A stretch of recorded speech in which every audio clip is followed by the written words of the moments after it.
空へ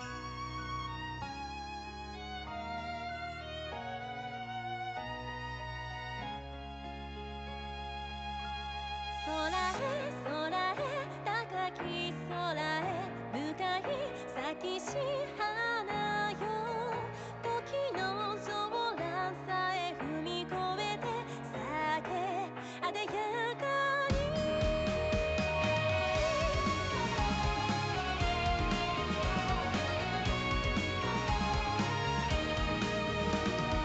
振り向きもせず花は咲いて散りゆく、その生き様糸強く潔く愛しき人がごとされども背負う夢はあまりに重く、ただ見守るもどかしさこの胸にしまいて今宵も祈る。運命分け合いたい、もし許されるなら明日の手がかりはその背中次の時まで。空へ空へ瑠璃の空へ向かい開く夢よ、闇に燃え盛る夜桜よ、咲け鮮やかに。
イエーイ。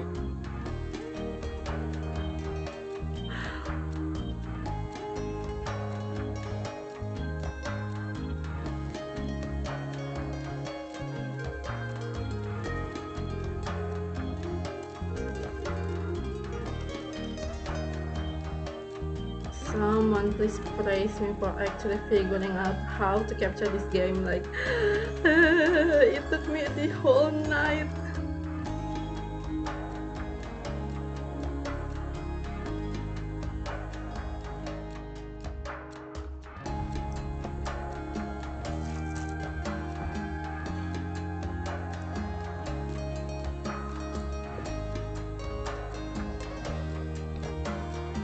Okay. You can play now.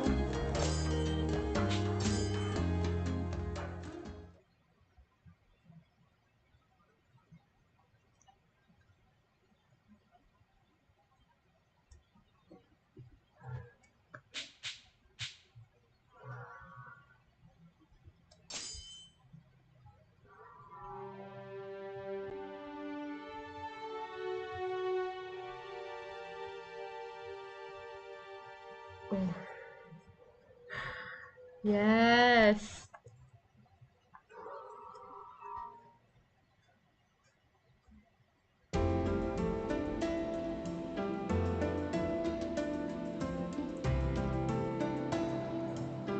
So, this is Kyoto.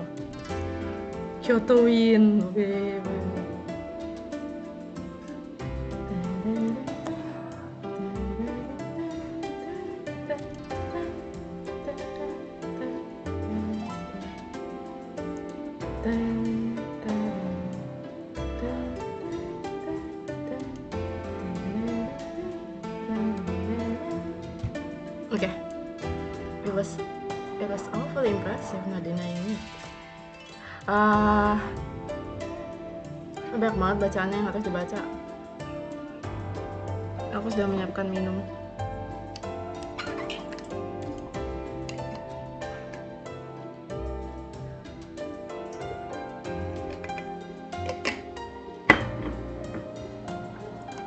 Wait a minute. Sepertinya suaranya bisa digedein lagi sih.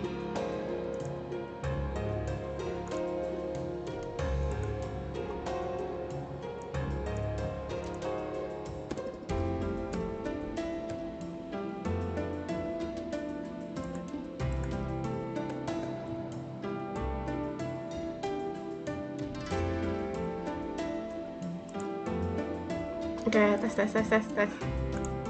Harusnya udah besar.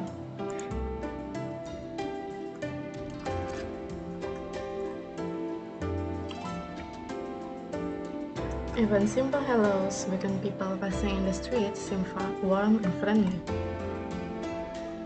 They nod and smile to one another as if family and not strangers about ambulance.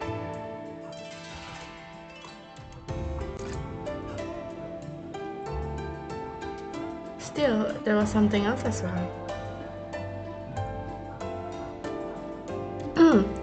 Something making the city feel strangely cold. Almost as though there was a great invisible wall shutting out everyone wandering from the country. Oh, ya dia kayak ibu kota gitu ya. I'm not sure if I belong here. No, that's all in my head. I walked quite some distance towards Kyoto and thought my mind and body were exhausted. Even so, there was no reason to meander and feel sorry for myself. I couldn't afford to.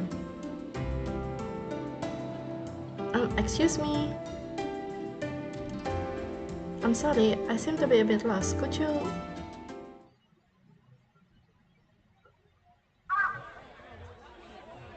What am I supposed to do now? I was lost again, but in a different sort of way. I sighed and looked up at the darkening sky. The sun was beginning to set. People had spoken to showed me no unkindness, and they'd given me direction I needed, but it was not really the best time to leave the city. Oh.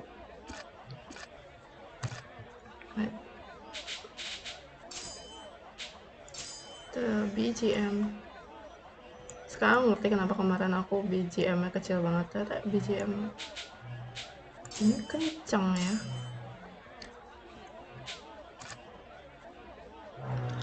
Learning, the person I'd hoped to visit had left town, cause hope to see from my crumbling resolve.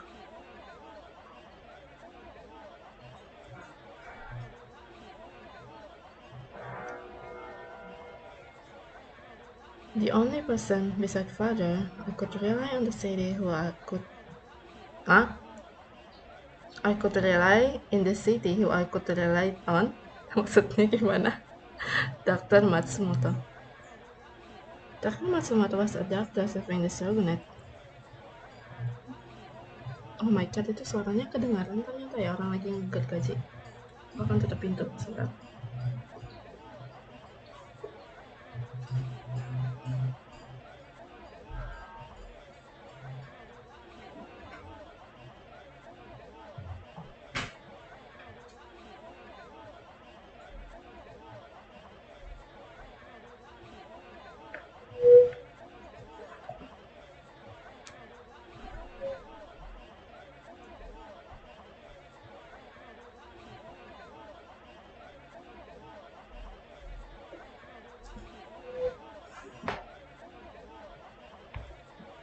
Okay.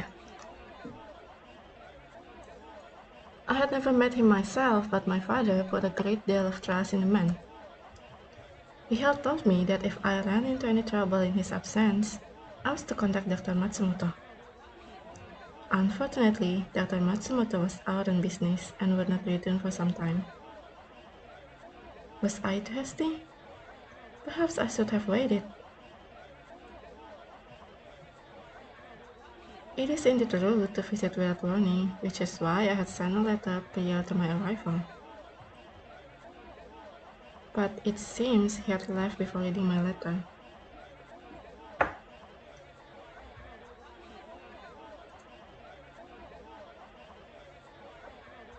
Sejauh apa sih Kyoto dari tempat tinggalmu? But I can no longer spend time waiting idly for any news. Kayak di sini ada deh pembahasan berapa lama dia jalannya.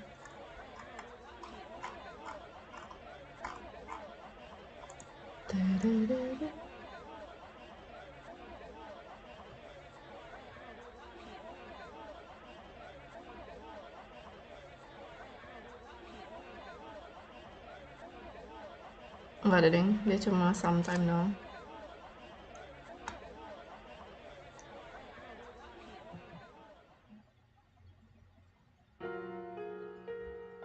Oh, father? Is something wrong, father? I forgot that the father is bald. He looks like an NPC, what the heck? He paused for a moment and looked at me. 実はな、しばらくの間、京の都へ行くことになった。The city of Kyoto. Is it for business again? It left the house often during that period, sometimes for days at a time. How long will it be gone? それはわからん。一月になるか、二月になるか。Lama banget ya 2 bulan. Tapi kayak perjalanannya aja pasti juga udah lama sih dari desa ke kotanya. Oh, there was no hiding my disappointment. Nonetheless, I wasn't a child anymore. I couldn't beg him not to go or some other foolishness. Yes, I'd be lonely, but I was much more worried for him. Please, father, be careful. They say the city of Kyoto is dangerous. He only smiled and nodded. 安心しなさい。お前が心配しないように、京にいる間はできる限り手紙を書くよ。Aww. Okay, you promise? Father kept his promise. A new letter arrives often. I scarcely had the time to respond before another would arrive. Oh, tiap hari nulis. He told me that he worried about me being home all by myself. No mother? Then the letter stopped. A whole month passed with no words. Udah malam aja.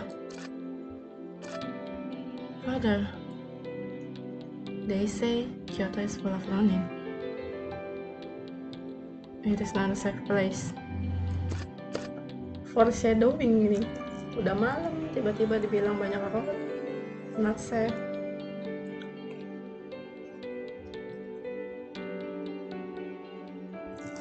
She's probably gonna get jumped.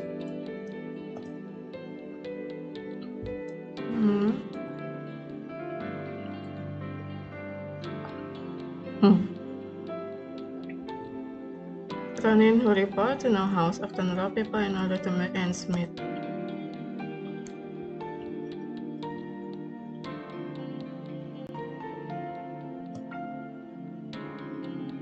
The city of Ronin,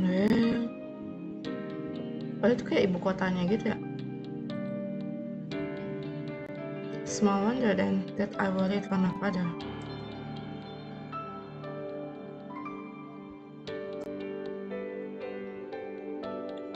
First, I suppose I need to find a place to stay. Lost in thought, I didn't notice nightfall descend. If I was honest with myself, I hadn't had the faintest idea how long searching for him would take. I brought a negligible sum of money with me, enough to last me a month if I use it wisely. Finding father in this window of time was a must. Otherwise, I would have to depend on Dr. Matsumoto returning in his time, or else I'd be forced to return home without a plot. Well, at any rate, I should try and be as frugal as possible. Yeah, but you should search for an inn, girl. Tapi kayak sepi banget ya? Atau kamu dari tempat tinggal tuh dari pas sunset, nggak sih? Orang masih agak terang dan orang-orang masih ada.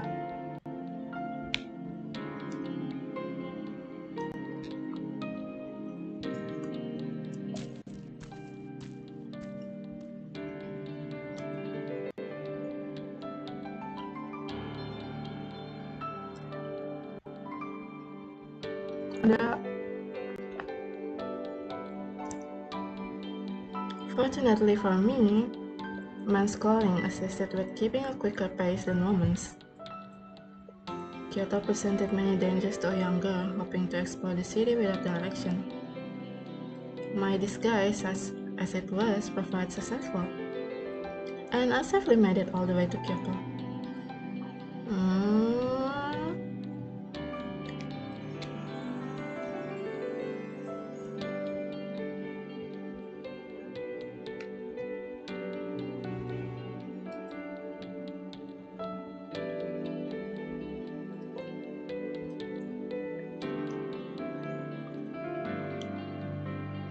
Oi, そこの小僧。Langsung. I was about to discover otherwise. I spun around. In the street in front of me were 3 Ronin. 3 Ronin? You're gonna die. Can I help you?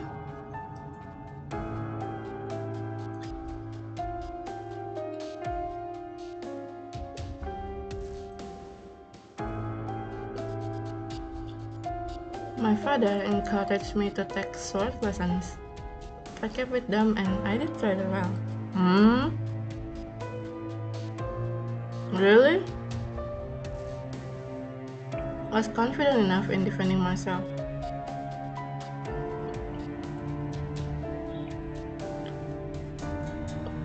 However, perhaps my overconfidence in myself is what served the situation at hand to me. Have you used it though? Like,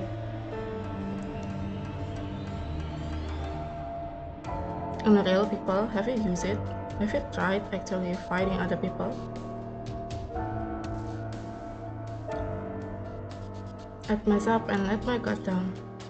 My fault.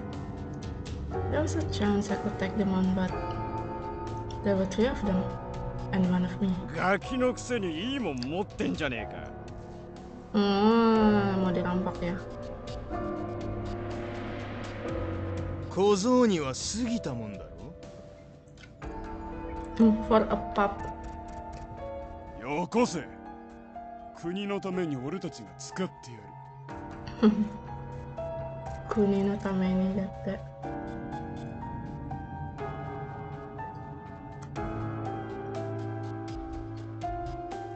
But this is the sword wasn't just some blade I'd pick up. It was a family heirloom spanning generations.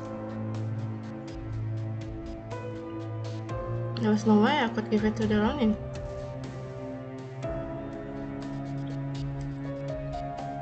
Though I had a feeling they wouldn't understand. In such a situation, the best decision was undoubtedly to retreat. Okay, good.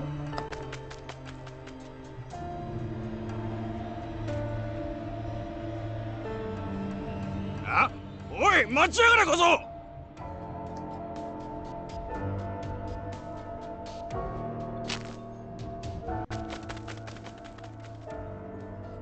Gosh, the shoe don't give up easily today. I felt like I'd been running for quite a while, but I could still hear the running cursing loudly. I ducked into an alley, flattening against the wall. After deciding they weren't too close, I crept further into the alley.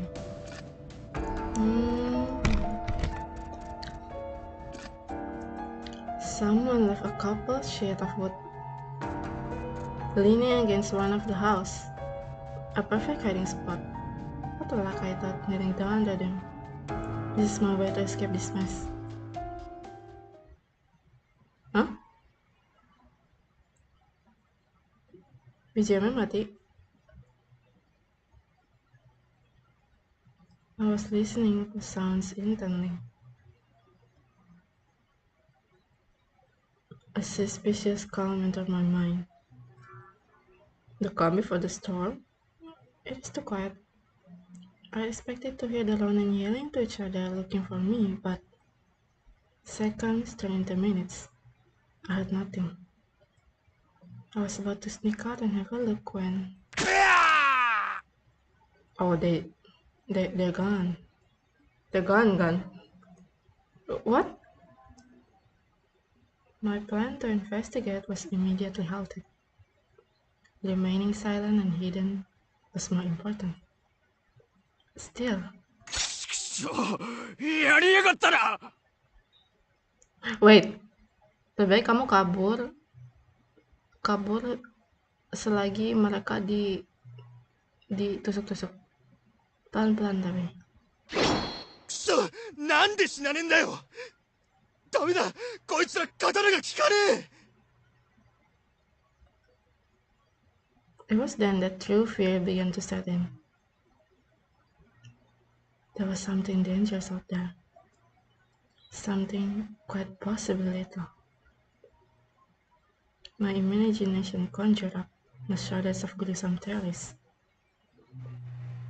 Ngintip ya?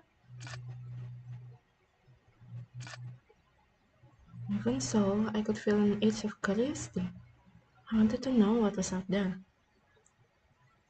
You don't need to know, just run. Carefully, I peeked around the corner's edge. The cold reflection of moonlight upon a blade glared at me, and my eyes followed it to the arm that held it, clad in a coat of light blue. Had this person saved me? But no slower than it appeared, my health vanished. Huh? I heard the Ronin stumbling to beg for his life. The person in the blue coat said nothing. Just stepped forward, his sword raised.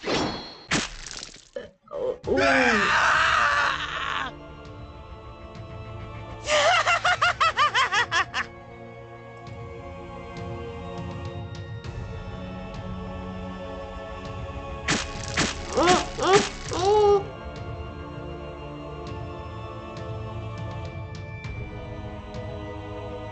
The blade fell through the air like a butcher's knife rather than a sword. No skill, just death. Oh.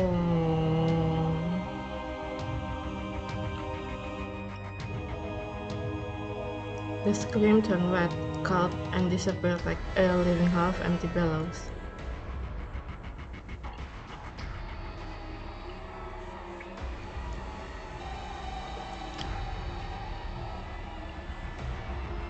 My life gave way and I crumbled to the ground.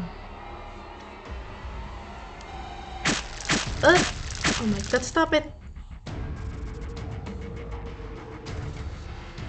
He died with the first blow, but as I watched, the blades fell, carving lines to the corpse.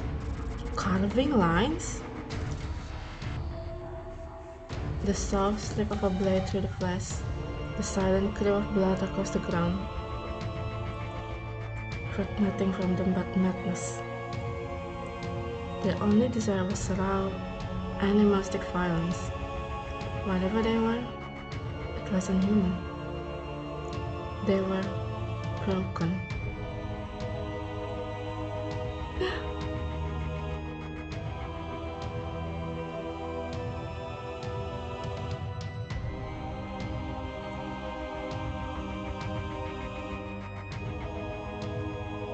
I was terrified.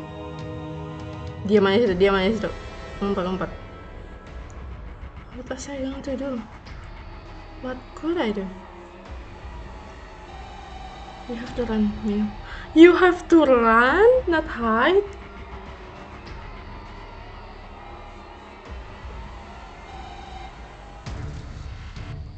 Enggak, kamu terlalu lemas deh untuk lari. Jatuh ntar.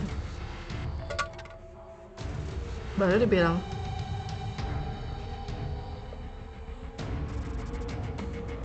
My body, still numb at first, was unresponsive.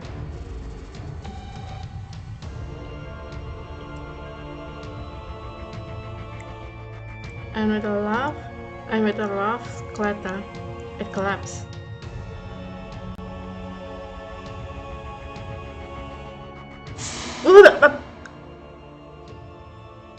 Stop it! Huh?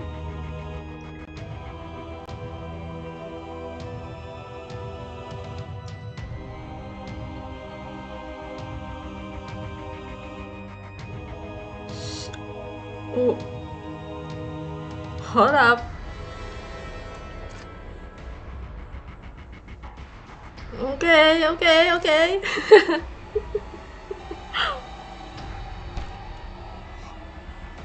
The creatures turned cold strands in blood. Their eyes locked with mine and bore into me.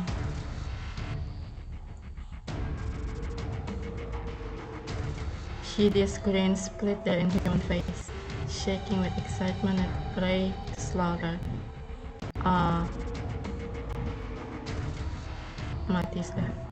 I had to run. I couldn't die yet, but my legs refused to move. The hideous quaking laughter echoed. I was going to die. You're going to die.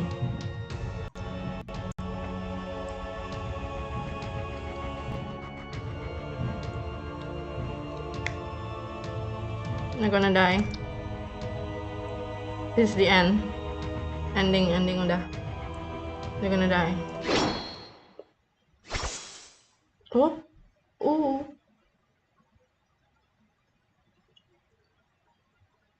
Ada warnanya? Wah.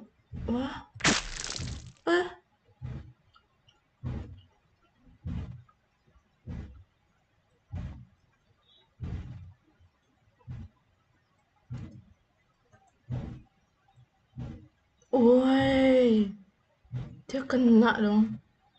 I could feel it warm and sticky.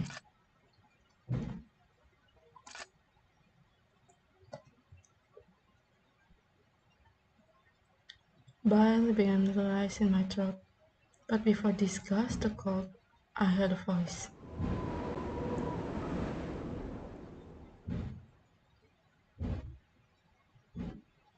Oh,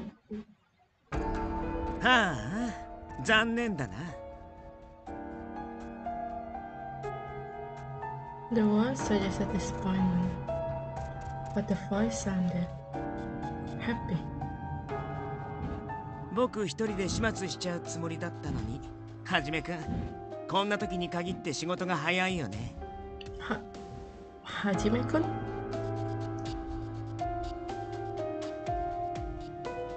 As he spoke, the strange man smiled, almost as if he were enjoying himself. 俺は務めを果たすべく動いたまでだ。あんたと違って俺に戦闘狂の気はない。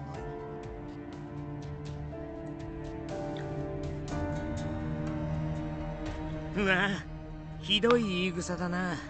まるで僕が戦闘狂みたいだ。He laughed. 否定はしないのか。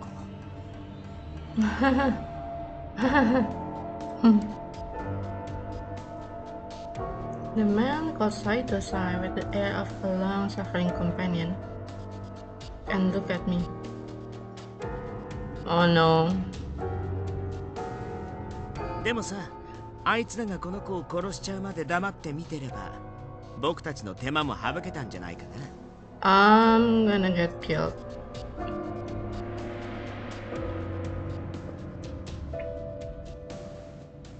His tone was light, but it came from my fears. I might have escaped the seams of the Ronin, but I was entrained by something much darker. さあな。少なくともその判断は俺たちが下すべきものではない。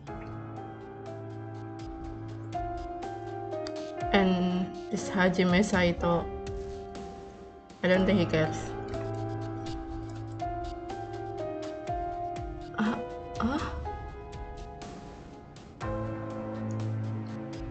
Then who was in charge of these two? The conversation led me to believe they were part of an organization. As I thought about it, I recalled hearing about men with blue coats. Ah!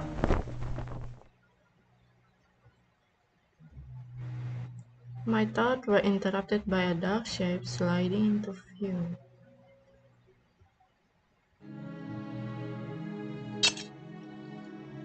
Oh! Oh shit.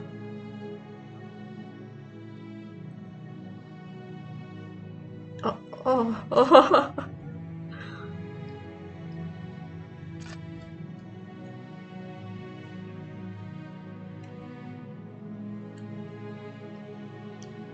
I saw it hard. The moonlight shone off his smooth dark hair. For reasons I couldn't fathom, in that moment, the light on his hair made me think of the wistfulness of flower petals. Gila. It's just that beautiful, huh? Sampai ada puisinya. It was almost as if the cherry trees were blooming out of season. 運のないやつだ。Oh, ciao!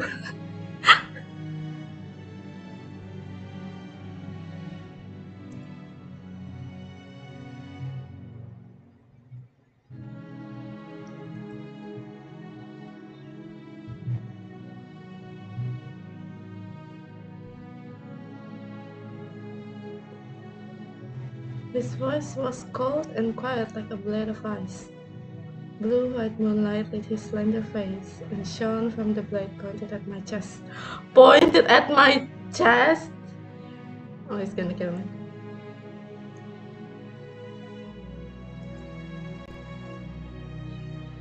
But it wasn't the sword making my blood catch.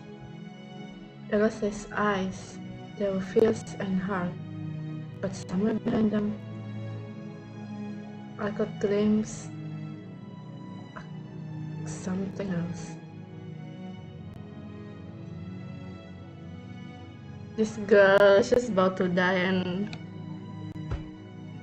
she only talks about this man's beauty.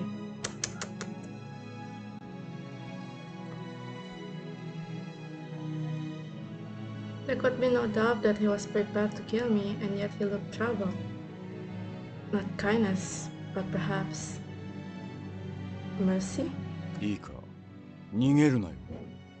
背を向ければ切る。I noted there was no doubt he meant everything well. He stared at me for a moment, then grimaced, and pulled his sword away, sighing.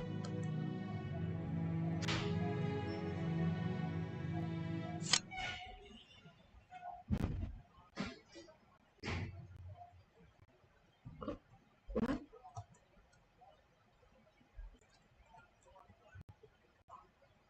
I was too surprised to stop myself from speaking, and it quickly became apparent that I wasn't the only one.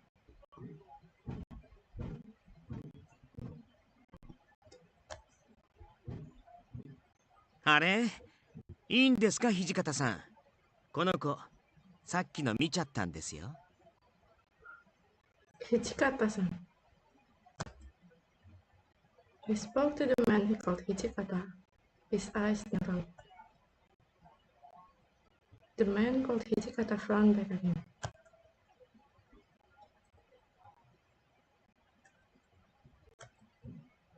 いちいち余計なことを喋るんじゃねえよ。下手な話を聞かせちまうと始末せざるを得なくなるだろうが。If you keep that up, you know what we're going to have to do. Oh, they have no choice but to kill me.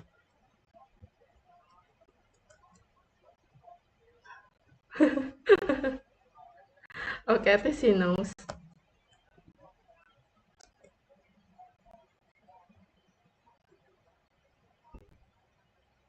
It was clear enough that what I seen was something they wanted to keep hidden.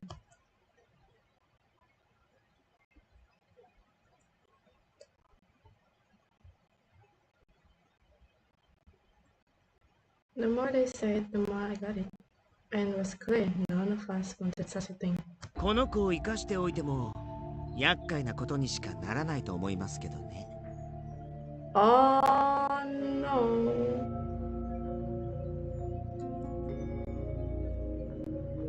The way he looked at me made me feel as if he'd read my mind. とにかく殺せばいいってもんじゃねえだろう。こいつの処分は帰ってから決める。Okay. Thank God I'm still a kid. Thank God. If I'm an adult, maybe they had already killed me. 俺は副長の判断に賛成です。ここに長くとどまれば他の者に見つかるかもしれない。Commander. Then he looked down at the creature he killed, as though he had forgotten the whole ordeal. Creature? こうも血に狂うとは、やはり実務に使える代物ではないようです。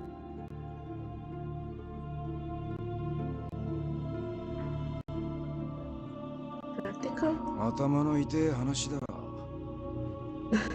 Damn.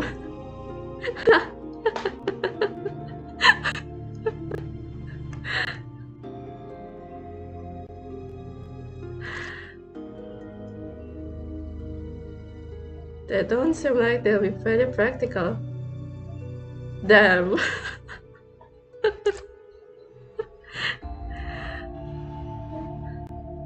Capek banget orang ini. He peered down at the corpse, his face an emotionless mask. When he looked back at his companion, however, his eyes narrowed. つうかお前ら、土方とか副長とか呼んでんじゃねえよ。伏せろ。Oh, ini.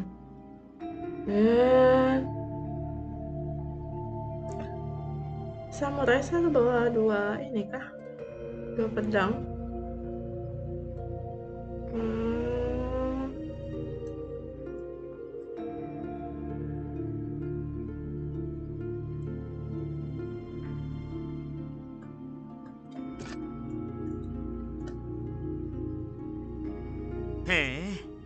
セルも何もこの大服を着てる時点でバレバレだと思いますけど。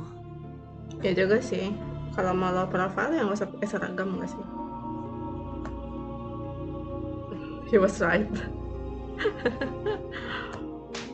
Even I had heard such stories about a gang of cruel men in blue coats who cut people down in streets, but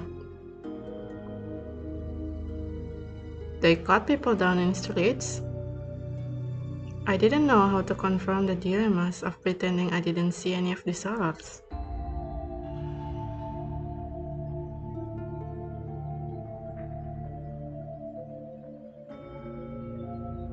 My mind swirled through a pool of worries and thoughts. Almost every soul was being drawn to their work. A world where there's nothing strange in carrying a normal conversation in the dead of a night with corpse for company.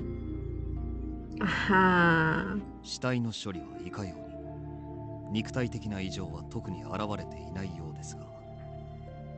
Wait, they cut down their own men then?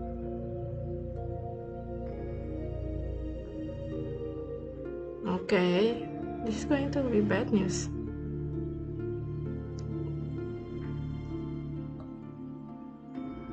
Jikata thought for a moment for his 羽織だけ脱がせとけ。あとは観察の方で何とかする。Okay, he's clever.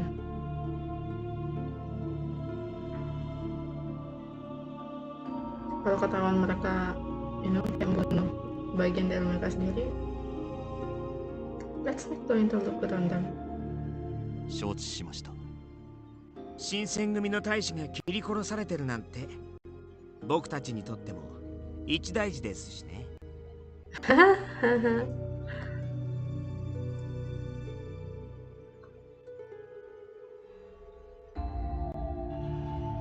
They receive bark of water. あとはここにいたやつが黙ってりゃ世間も勝手に納得してくれるだろうよ。Oh, he's probably talking to me.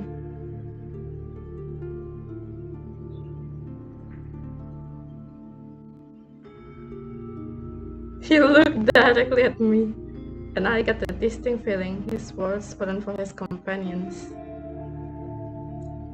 It is. It's for me. It was common for people to be murdered in Kyoto. It was a dangerous city after all. I knew that, of course. But to see it happen?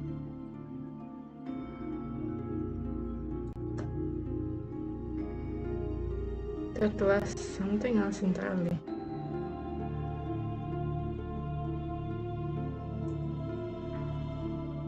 The city itself must surely be mad.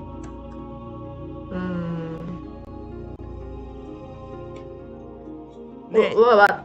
ところでさ、助けてあげたのにお礼の一つもないの。You did? You saved me?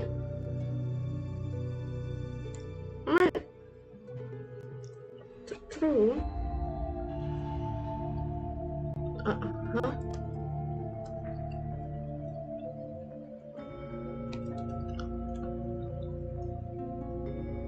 I didn't realize right away he was speaking to me. When I did, my eyes went wide. What do you mean, you saved me? Well, he did have a point. Despite their threats, they saved my life. So in the end, did they want to save me or not? Whoa.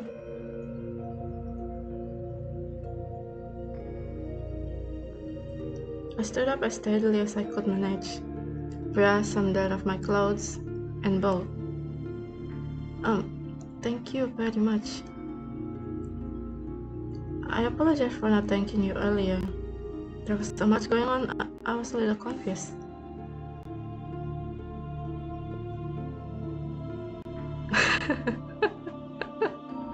His brain is so done with me.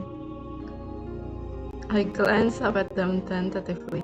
The man called Hajime also looked confused. His eyes were wide and he had expression I couldn't place. And she may be like, are you serious? And Hijikata be like, I'm so done with this kid.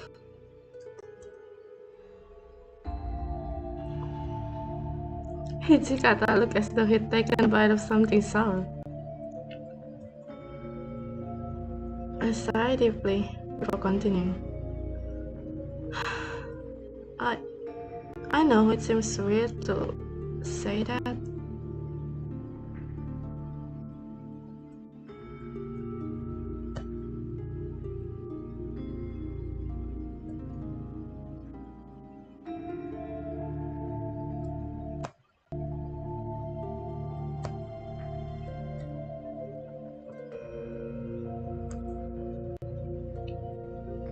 But he told me I should say it then, so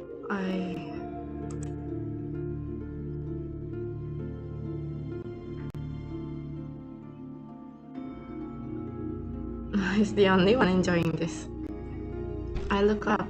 Saito and Hijikata both stared pointedly at anything but me. And the third man was shaking with laughter. ごめんごめん。そうだよね。僕が言ったんだもんね。What? He broke out in laughter again, so much so that he was forced to wipe a few tears from his eyes as he straightened up. "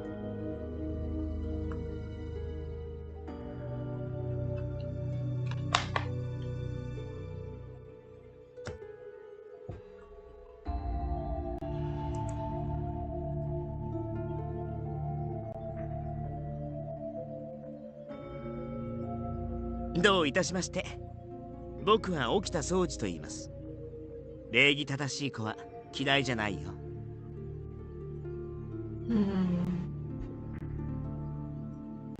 Is it okay for me to know your name?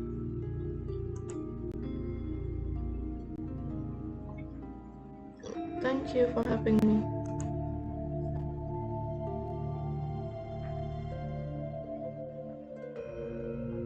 I bowed again. "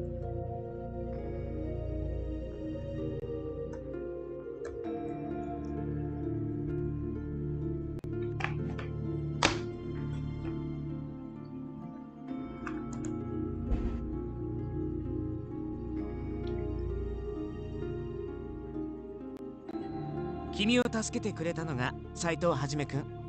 それでこっちの偉そうなのが The bossy guy. わざわざ紹介してんじゃねえよ。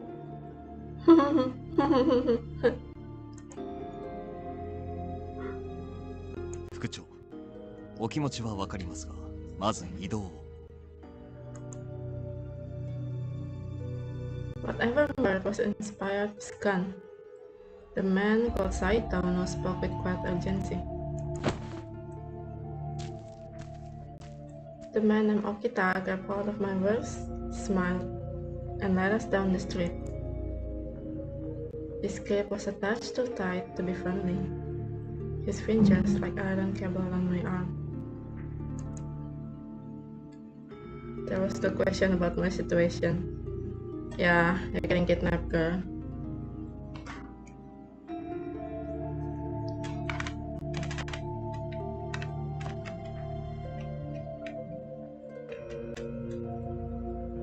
If I were to run, I would be killed instantly.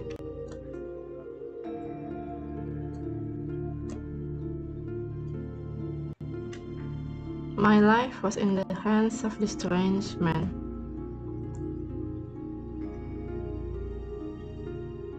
My eyes crept up from the bloodstained coat and met Saito's gaze.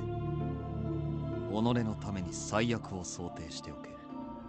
さしていいようには転ばない。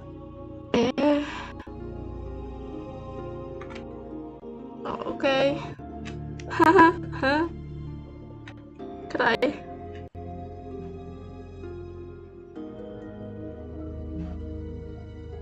His words were like a dagger in my stomach. What was going to happen to me? Was I going to die? So they're just going to postpone My dad?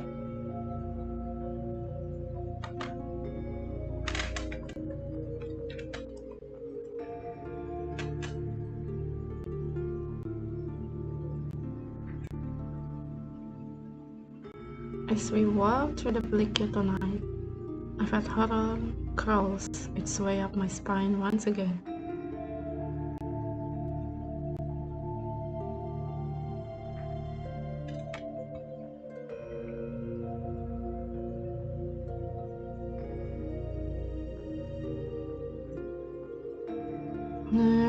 Something else entirely.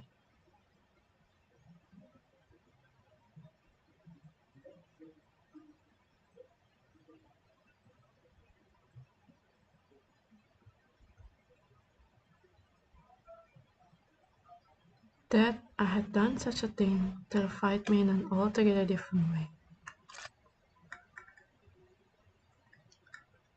The cause of my horror wasn't the gruesome end that awaited me, but the fact that I spoke with this man and watched him speak standing next to a warm corpse, soaked in blood. Perhaps this is what it's like to go mad. Oh,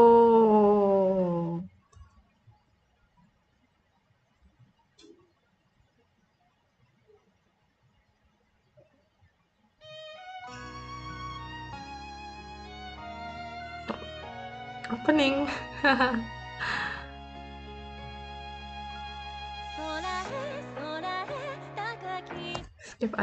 skip aja openingnya.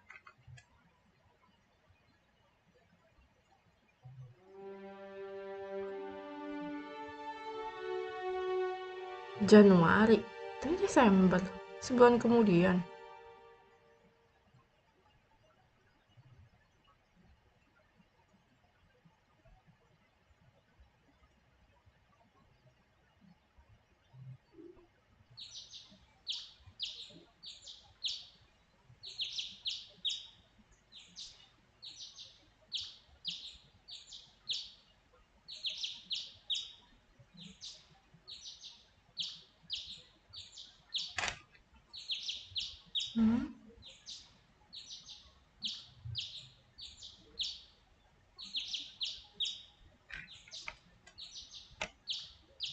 Was it morning?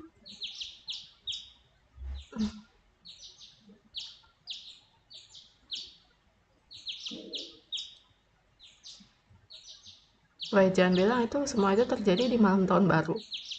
I attempted to recollect myself. Yes. Right.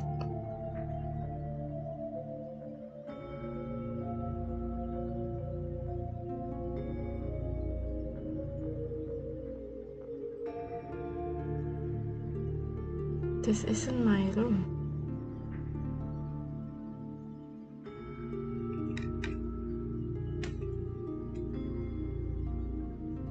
My limbs were snugly bound in tight knots, so all I could do was wriggle around in bed, twisting the blanket around me. I yearned for comfort of my own futon, but the futility of such thought only forced me to confront the reality of my situation. Beneran kidnap.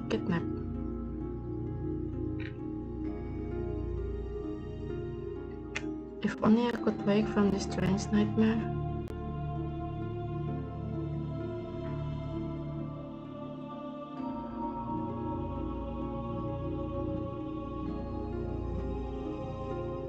Those men from the night before must have taken me with them to the headquarters of the Shinsengumi. Oh, she knows. What will happen to me now? I inhaled deeply, lying down to wait my fate. Darling.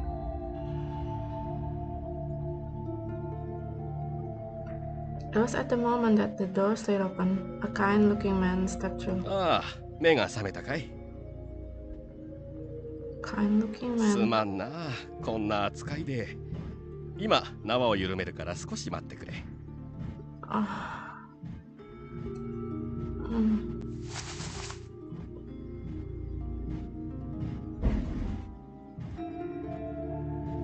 Oh, my wrists, however, were left bound.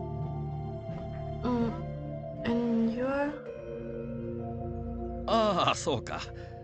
私はね、井上源三。Inoue Genzabuto map. Thank you, Inoue-san.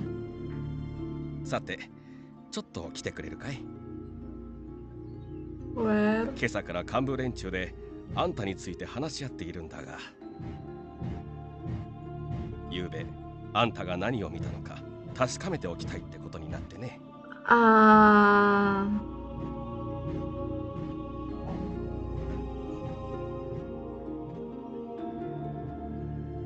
okay.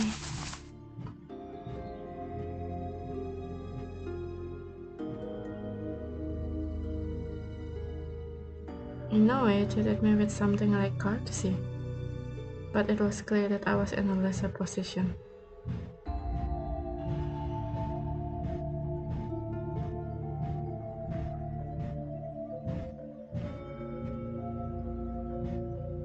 Because he smiled at me and winked.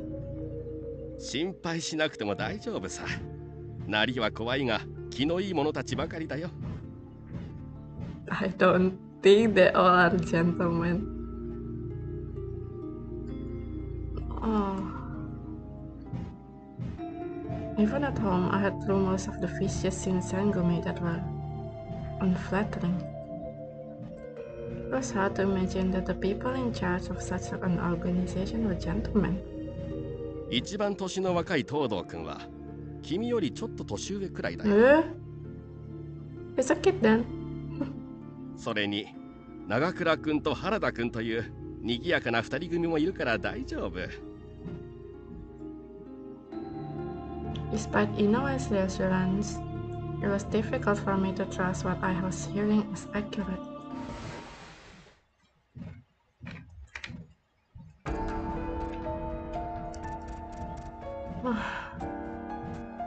Excuse me. Inoue led me to a room and opened the door. I stepped inside and found myself surrounded by the leaders of the Shinsengumi. Oh.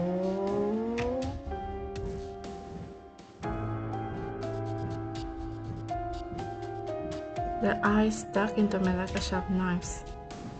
I stared before me and then gulped nervously. おはよう。 Oh, 昨日はよく眠れた？ you're probably the one who tied me up, right? Well, it wasn't particularly comfortable. そうなんだ。 So annoying. さっき僕が声をかけた時には君全然起きてくれなかったよね。 No! You're lying. 幸せそうな寝顔でぐっすりだったみたいだけど。 There's no way. What? からかわれているだけだ。掃除はあんたの部屋になど行ってない。 Thank you, Hajime Saito-san.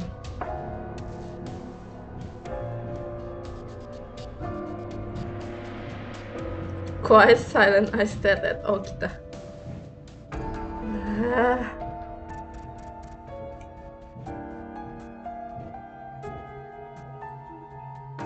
Ayo gelut, gak usah pakai pedang, gelut.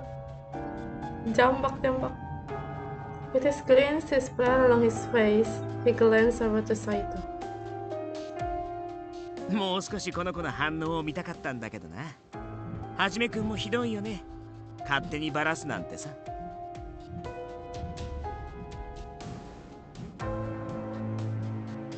I don't think Saito did anything wrong. You, on the other hand, oh my god.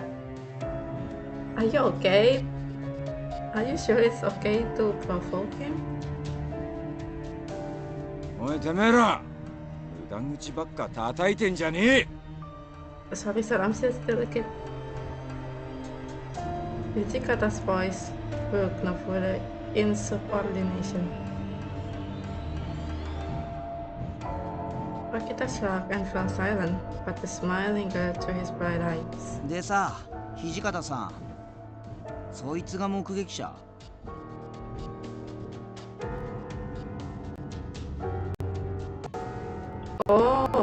That's the kid!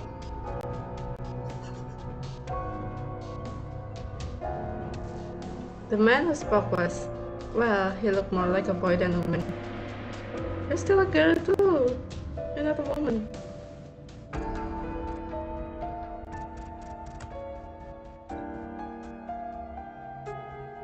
Maybe this is the youthful Shinsengumi captain that Inoue was describing to me. I'd imagine the leaders of the Shinsengumi to be older, maybe even middle-aged men, but their faces were still blessed with youth. In fact, one might even confuse them at first glance for a gang of bohemian thugs. Oh. Where are we zooming in? Excuse me? What are we looking at? お前がガキとか言うなよ、平介。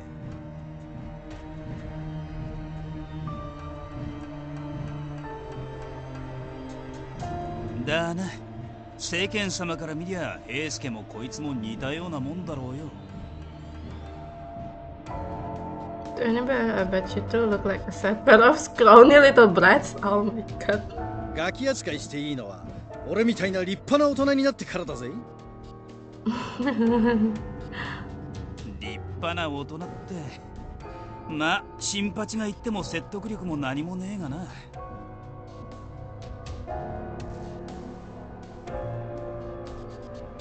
The nearby man replied to Todo with very mocking but light-hearted tones. I somewhat recalled Inoue's description of the two energetic members. His mention of them was brief, but seeing them in person was an eye-opening experience. He said the short-haired one was Nagakura, and the other with long hair was Harada.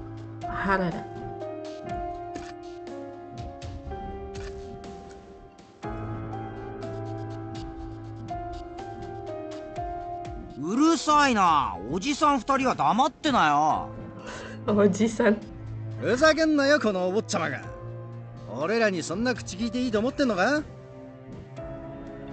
平介におじさん呼ばわりされるほど年は食ってねえよ。新八はともかく、俺はな。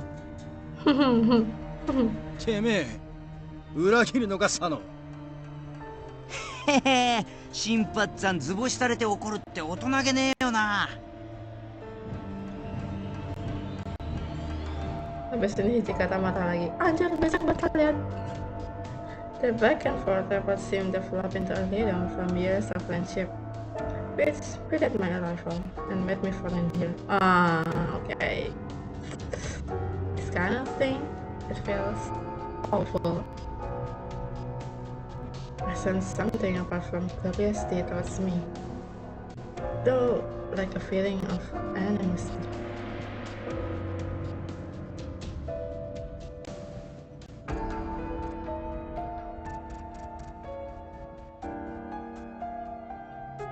Despite their cheerful levity, they had not forgiven my presence moment. Suddenly, I wanted very much to go home. I wanted to leave this place and never return. Me too. My chest tightened and I stared down, hoping to wake up in bed with all of this on your memory. 口さがない方ばかりで申し訳ありません。あまり怖がらないでくださいね。ママ。I apologize for all this frightening behavior.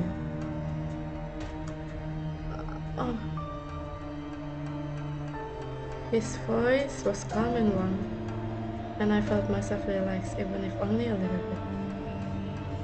何言ってんだ。一番怖いのはあんただ。三男さ。三男。As I finished speaking, the rest of the men nodded solemnly in agreement. I wondered, who could possibly command such fear and respect from this man? おや、心外ですね。皆さんはともかく鬼の副長まで何をおっしゃるんです？ Okay, okay, okay, I understand. He's very scary.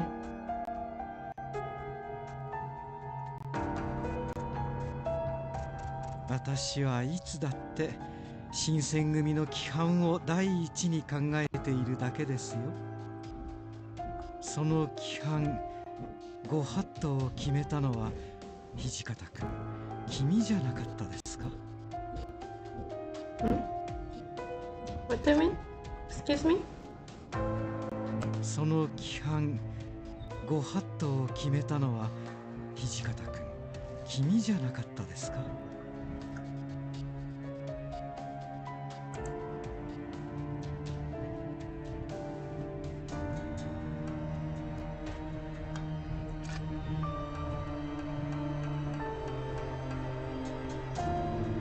確かに決めたのは俺だ。だが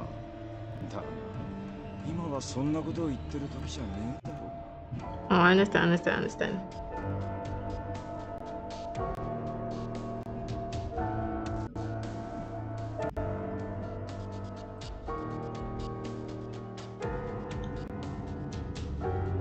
And the man called Sanan and Hijikata is dead and one other is made. Ah, so scary.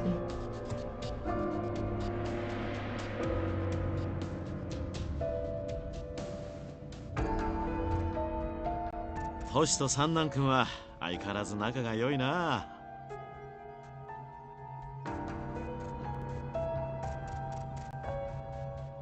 Finally an old man.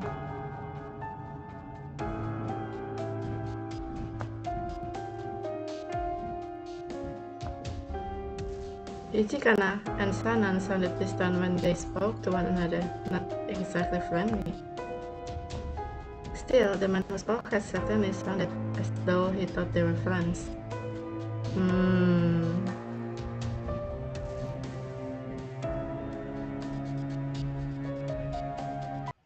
ああ、自己紹介が遅れたな。俺が新選組局長近藤勇だ。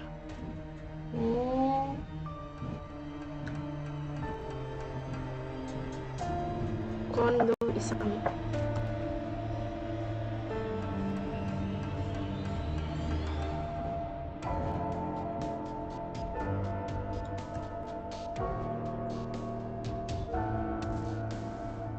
When you say chief, do you mean to say you are the most important man in Shinsengumi? What else? いや、まあ俺が偉いわけじゃない。皆の代表ということだよ。それからそこの都市が副長で、横にいる三男君は総長を務めていて。Oh, I see. いや、近藤さん、なんでいろいろ教えてやってんだよ、あんたは。Kim? Oh, wait a minute. Oh iya, dia nyamar dari cowok ya?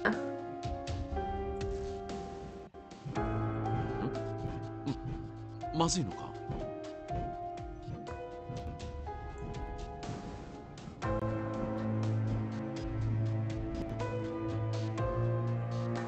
情報を与える必要がないんだったら黙ってる方が得策なんじゃないですかね。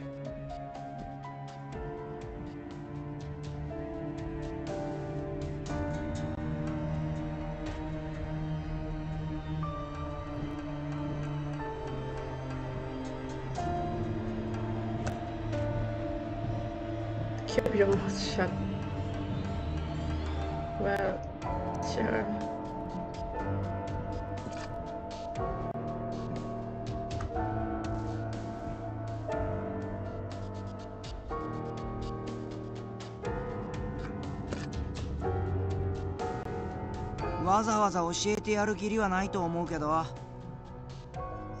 We owe him nothing. At least you owe me for tying me up.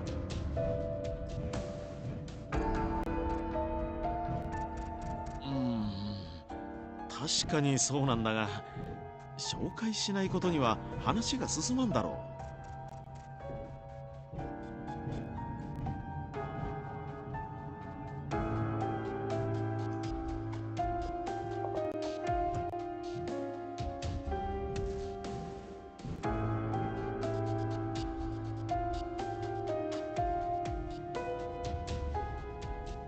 Let out a bark of laughter.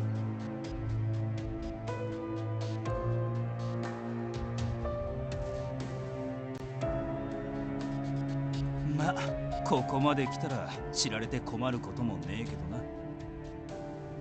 どな。Die?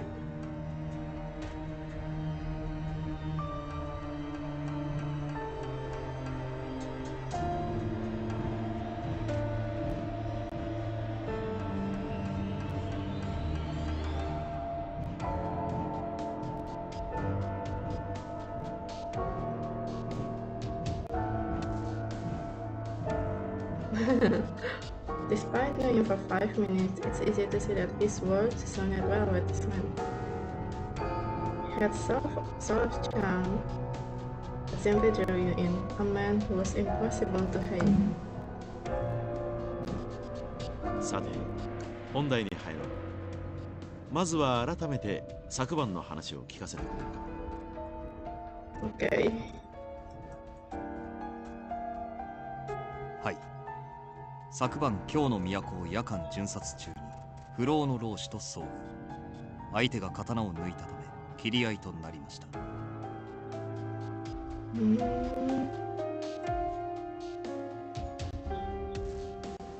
So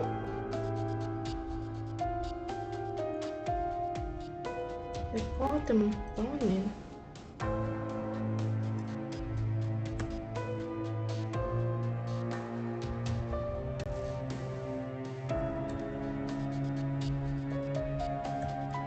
一部の大使らが老師を無力化しましたが、その折彼らが失敗した様子をこの者に目撃されています。 Oh, I see.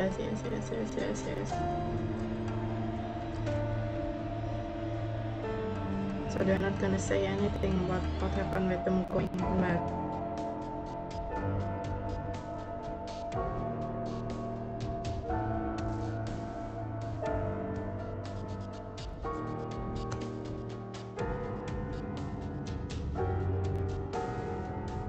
I didn't say anything.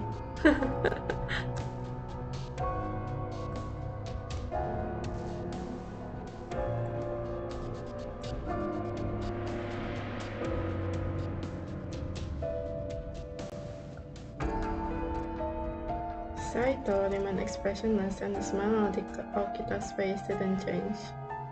He's probably enjoying all of this. お前本当に何も見てないのか?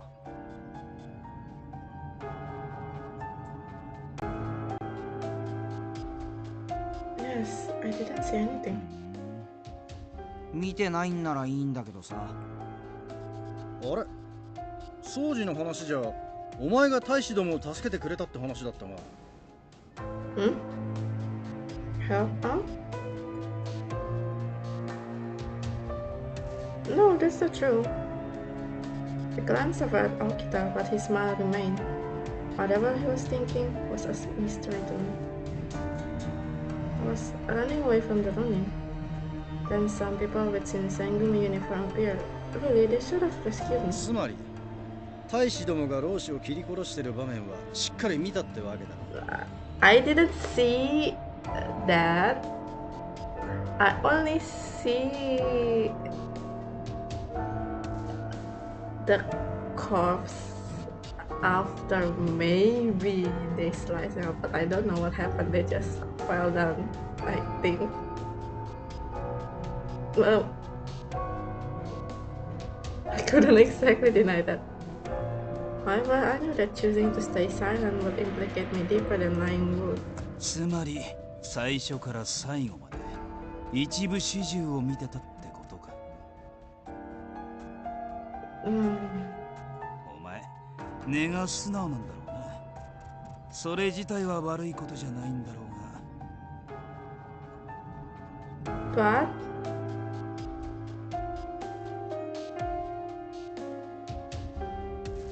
I wasn't sure what to make of Harada's words. My presence seems bad for the Shinsengumi. Would their next words be one condemning me to death of being at the wrong place and time?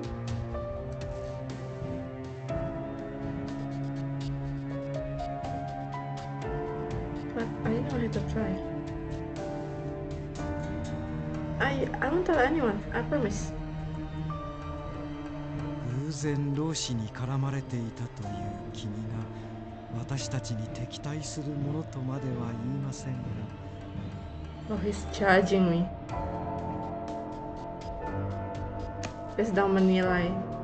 He's thinking whether he should kill me right now or not. Okay, this man is scary. Unlikely this attack was a mere chance. 君に言うつもりがなくとも相手の誘導尋問に乗せられる可能性はある。What are you talking about? Stop scaring me. Oh no. And the fact that his voice is so small. Ini tambah serem. His voice was still warm, but his words were cold, and I began to feel my chance at life slip away. 話さないというのは簡単だが、この者が新選組に義理立てする理由もな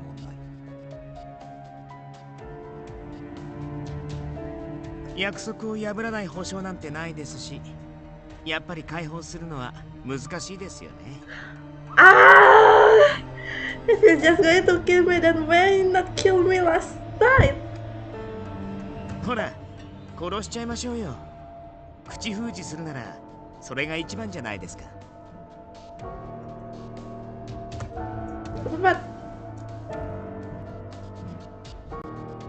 そうじ、物騒なことを言うな。お上の民をむやみに殺して何とする。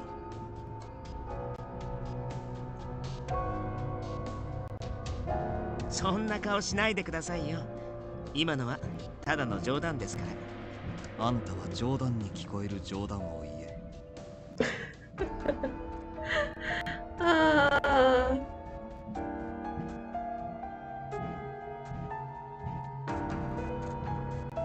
Can somebody kick this man out of the room, please?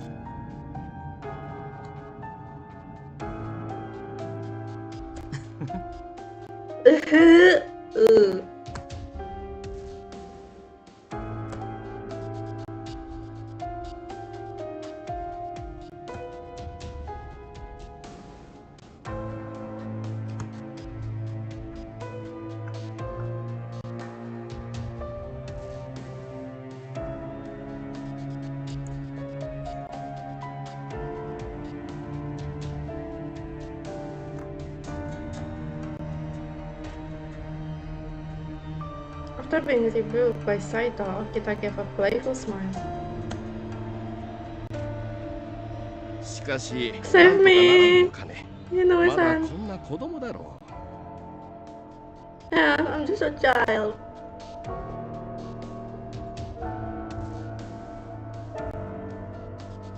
私も何とかしてあげたいとは思いますが、うっかり漏らされでもしたら一大事です。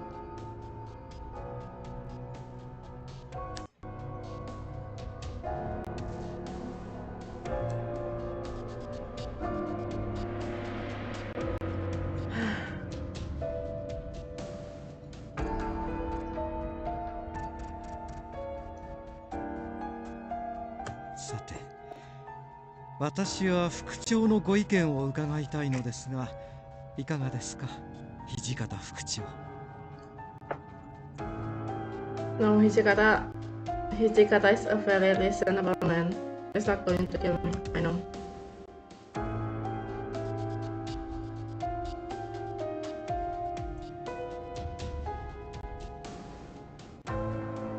俺たちは昨晩指導に背いた大使を粛清した。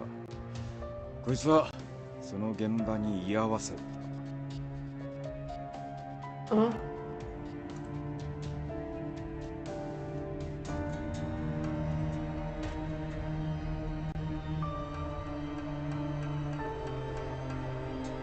He's going to spare my life. それだけだとおっしゃりたいんですか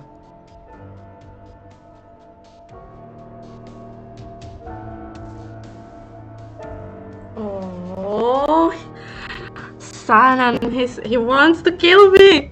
No. Halo. Iya, siang-siang.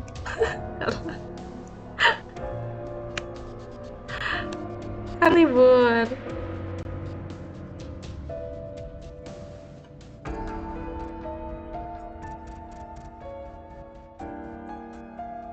Aku sedang di trial. Mereka sedang mendiskusikan apakah mereka harus membunuhku atau enggak, gara-gara aku nggak sengaja melihat mereka quote unquote membunuh apa kayak membernya sendiri. 実際このガキの認識なんざその程度のもんだとは思うんだが。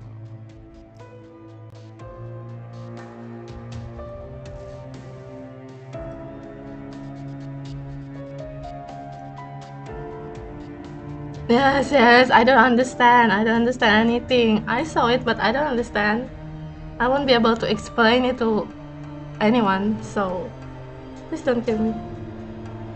けどよ、こればっかりは大義のためにも内密にしなきゃなんねえことだよな。新選組の大使は血に狂ってるなんて噂が立ちゃ、俺らのタイムにだって支障が出るぜ。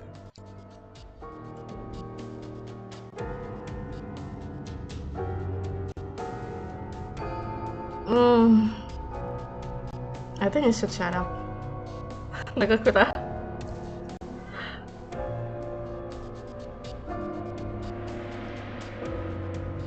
Sympathy's word made sense to everyone. Hijikata's face looked grim.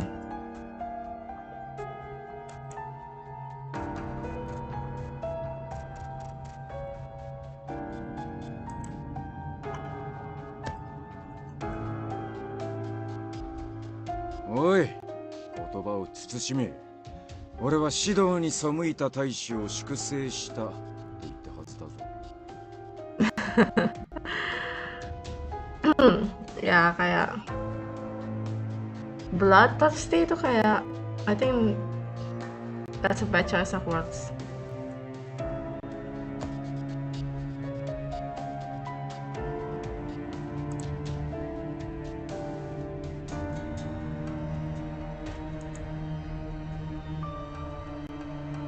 Demo でもまあどっちみち見たことは変わらないんですけどね。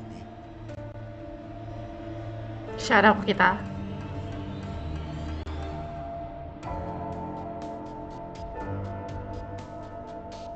宗司の意見にも一理あると思うが、まあ、俺は土方さんや近藤さんの決定に従う。俺は逃がしてやってもいいと思う。Oh, Todo. Thank you. こいつは別にあいつらが血に狂った理由を知っちまったわけでもないんだしさ。Oh, okay. You have to shut up. Aku bisa merasakan ntar lagi kamu bakal gak sengaja ngomong sesuatu yang harusnya gak kamu ngomongin. What do you mean everything? Okay, you have to shut up to me. Don't ask anything. You couldn't help but wonder.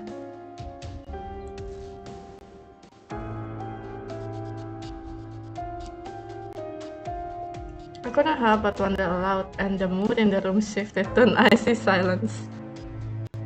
スキ、余計な情報をくれてやるな。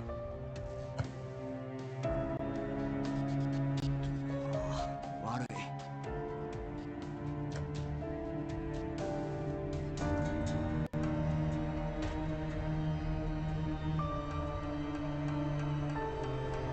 ああ、これでますます君の目が難しくなっちゃっ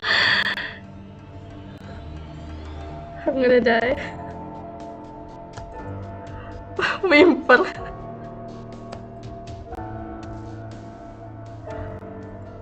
何したるもの、死ぬ覚悟くらいできてんだろ。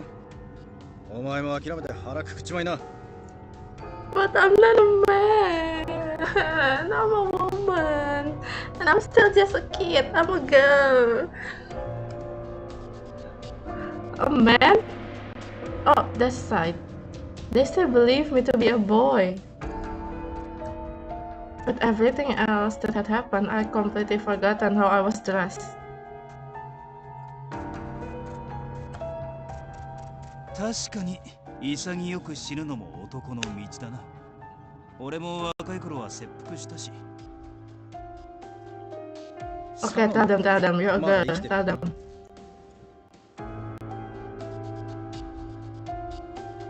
Tapi, tunggu sebentar, wait a minute. Tapi nanti tanyain, terus ngapain kok pakai baju cowok? Terus nanti mereka tambah curiga. Terus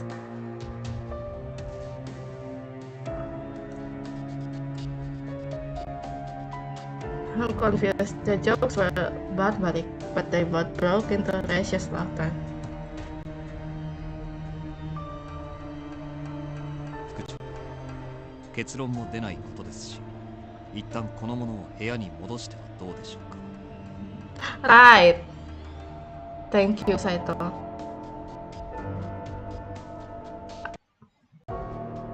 同席させた状態で誰かが機密を漏らせば、処分も何も殺すほかなくなります。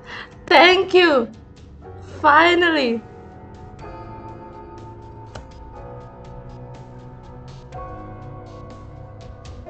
Someone with a sense of reason.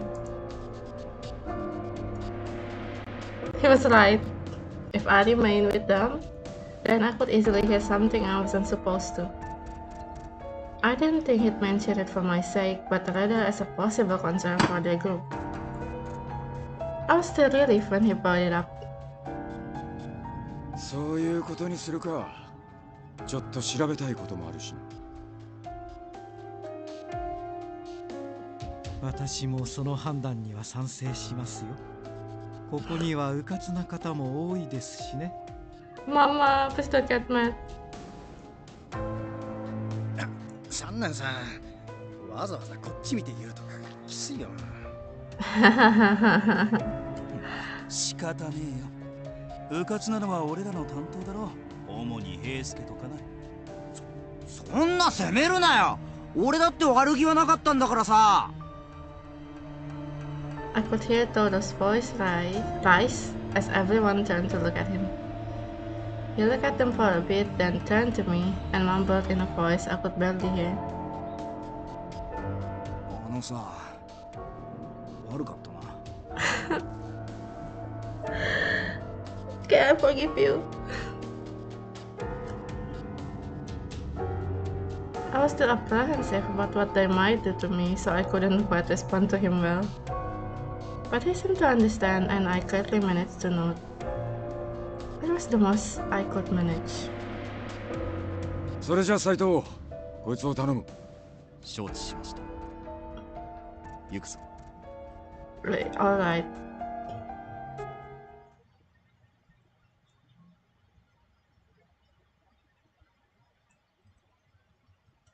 After returning to my room, I spent my time reflecting upon my state and my stillborn hand.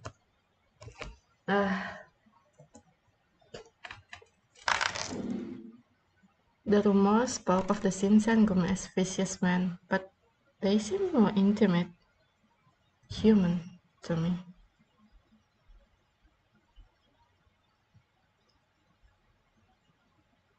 We are not killers, but to protect our code, we must bring death.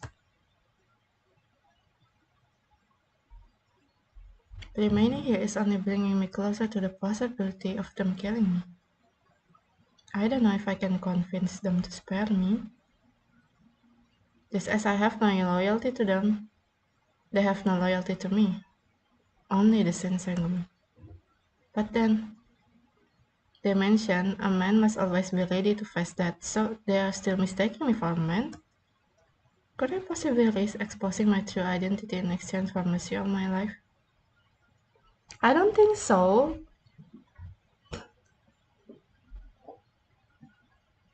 I think it's only going to overcomplicate the situation because they'll be suspicious of a girl pretending to be a man. But this could just as easily backfire for me, and it could exactly an even worse fate. Nah. I was too at loss for what to do.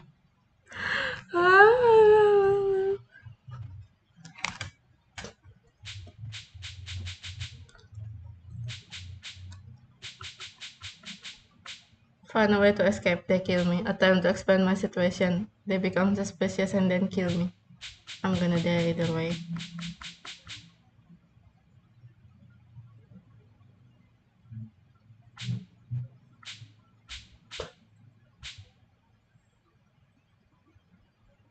Aku akan mengikuti kata hati.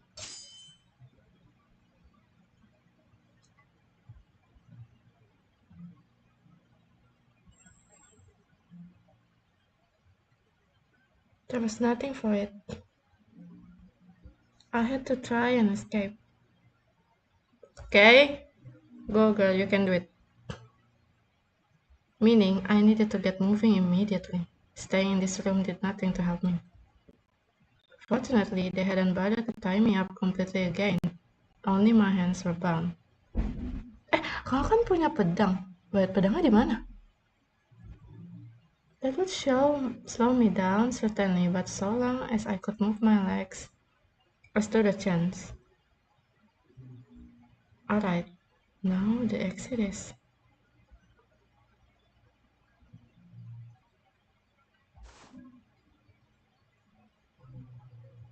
I stood up, holding my breath. I edged toward the door. I knew it was rude, but I had no choice but to try and open the sliding door with my toe. Wait a minute, someone is probably outside.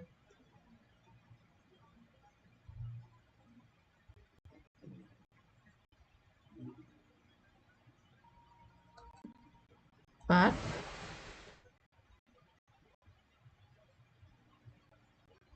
I was almost there when suddenly it flew open all on its own, revealing... No! Oh! I stumbled straight into Kondo. Oh no! ずいぶん大胆な方ですね。まさか逃げるつもりだったんですか？ Oh no. Why does it have to be you? 勝手に動いては困りますね。君の身が余計に危うくなるだけですよ。His voice was calm and not unfriendly, but his eyes were frigid and calculating. Too late, I realized why they hadn't bothered to tie me up again. Oh, they're trying to test me! I'm so dumb!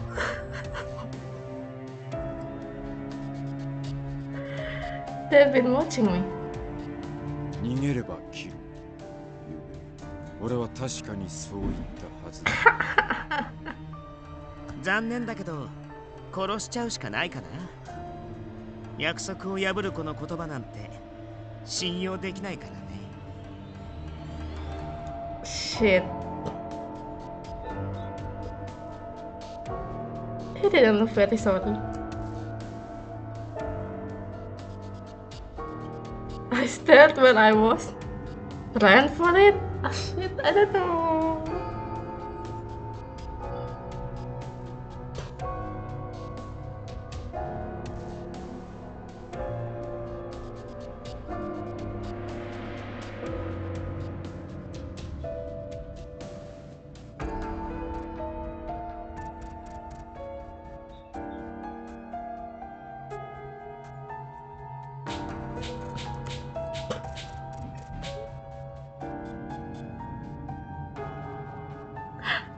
Pasti ditangkap sih.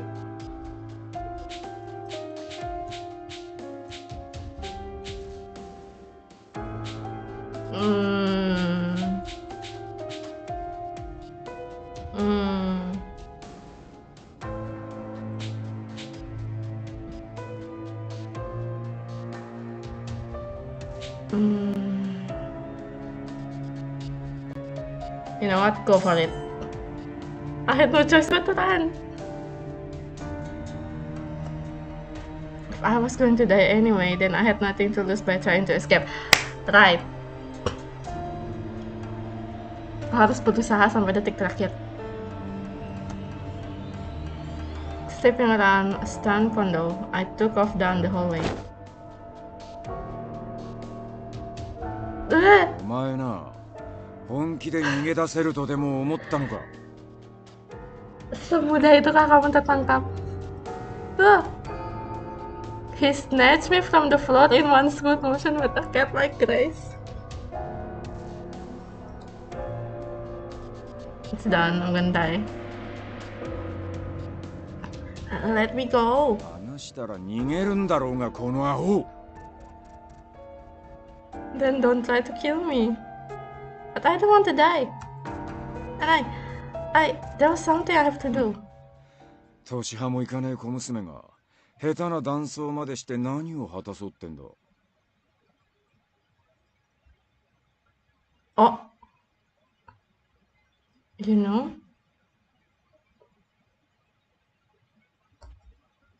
Huh? Did you just say girl? When I stopped flapping my feet and arms, Hijikata put me back down on the floor. Sir.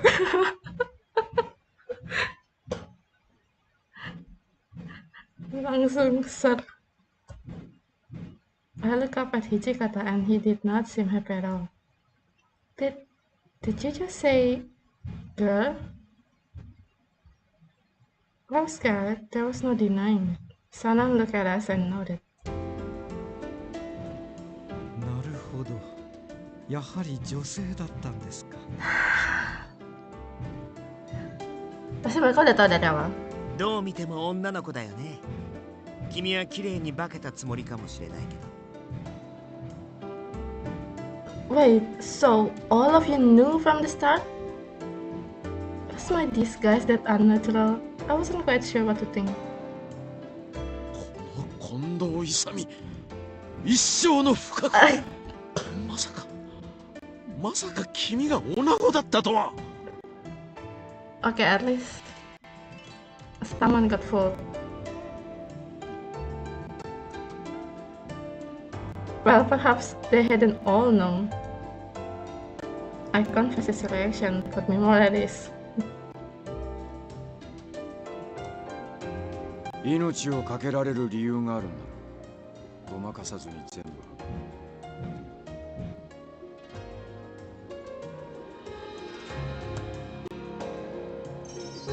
Oh!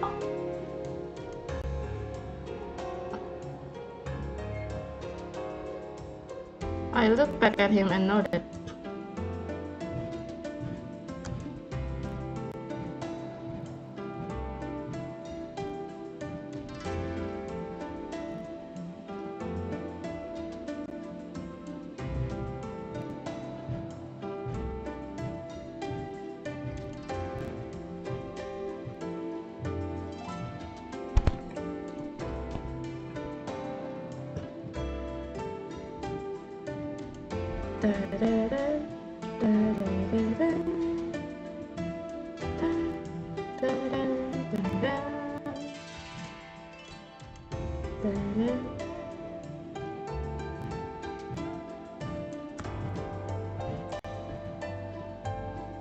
少年にしては華奢で可愛らしい顔をしていると思っていたんだが、まさか本当に女子だったとはな。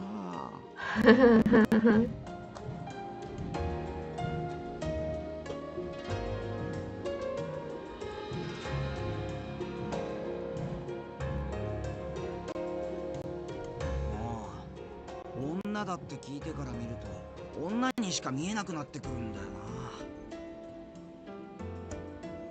しかし女の子を一晩縄で縛っておくとは悪いことをしたね。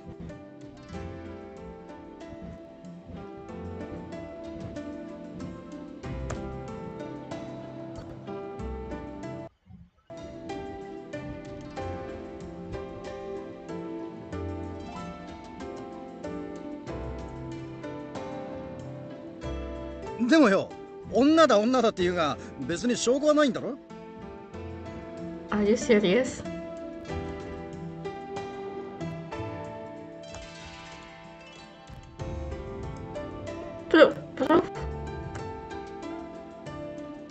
証拠も何も一目瞭然だろうが、なんなら脱がせてみるか。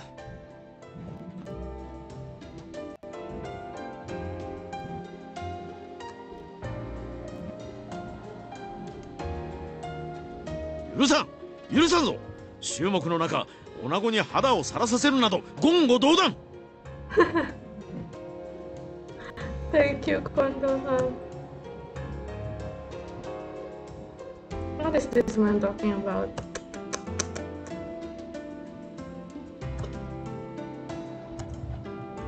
だがまあ、それが一番手っ取り早いと思ったんだ。無理にとは言わないがな。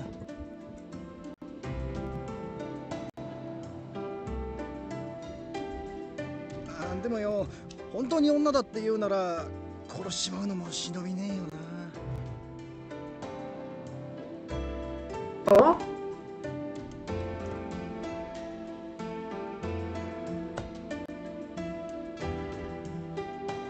何甘いこと言ってるんだ。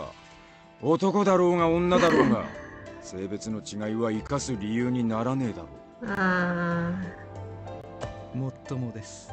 ああ。ですが、女性に限らず、そもそも人を殺すのは忍びないことです。Oh, okay, okay.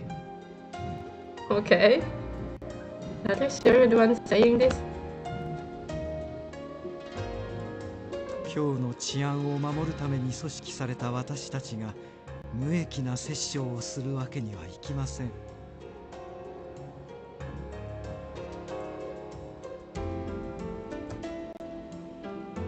結局女の子だろうが男の子だろうが、今日の平安を乱しかねないなら話は別ですよね。The Shinsengumi had already suffered a very gruesome reputation in Kyoto. If rumors spread that their men were thirsty for blood, things weren't likely to go well for them. Kyoto would banish them, and with no one to protect the people, the city would erupt in chaos. Each of their members deeply understood the consequence.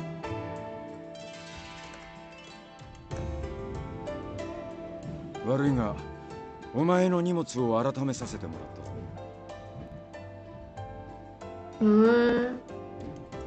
Aku bawa apa? Oh, wait. Surat yang buat dokter itu kan dia kan orang penting kan? どうやら江戸からここまで一人で来たみてえだな。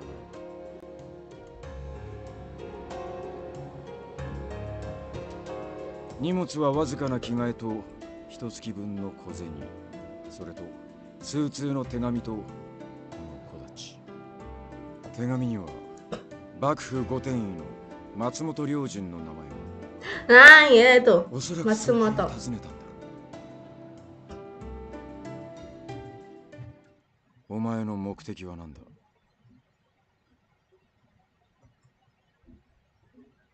The minute my name was spoken, the vibe in the room shifted immensely. Wait, they know my name? Everyone wore a stunned expression, eyes wide, and no words were uttered in response, until... 土方さん、その名前は？ What? Who am I? おいおい、偶然にしちゃできすぎだぜ。まあ待て。それを判断するためにも、まずは君の話を聞かせてくれるかな？ What, did my father do something? At Kondo's behest, I stood up to speak. My name is Miyu Yukimura. Under the watchful eyes of the leaders, I sharply described how I came to face them, how I live in Edo, how I come to Kyoto to find my father, how lonely the city felt before I arrived. そうか、出身も江戸だったのだな。父上を探して遠路はるばる京に来たのか。Orangnya Edo juga. してお父上は何という方かね。Siapa namanya? Yukimura. I forgot. Oh, Kodo. My father is Kodo Yukimura.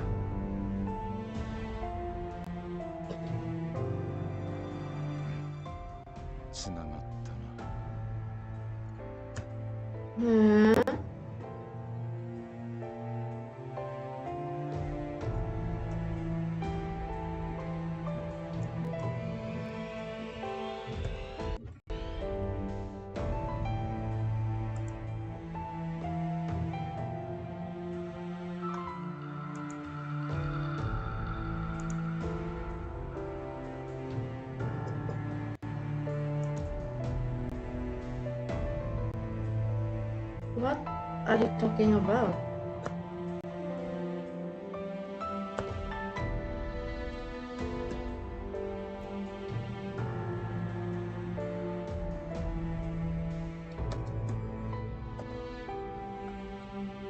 あなたが持っていた手紙の筆跡、これはまさに光道さんのものでしたが。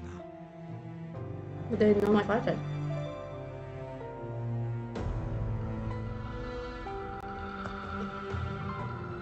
まさか本当に光道さんのご息女とはね。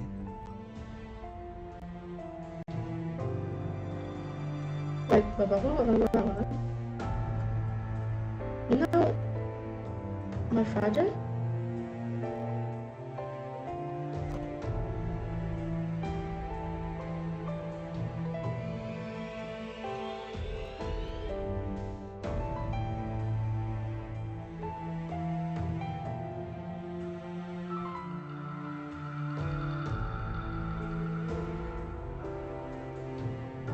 The revelation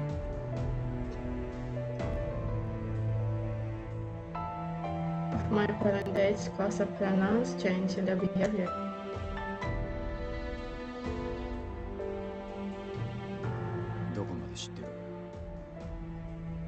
Huh? Huh? What information are you talking about? いいから洗いざらい全部吐け。何しに今日に来やがった。What?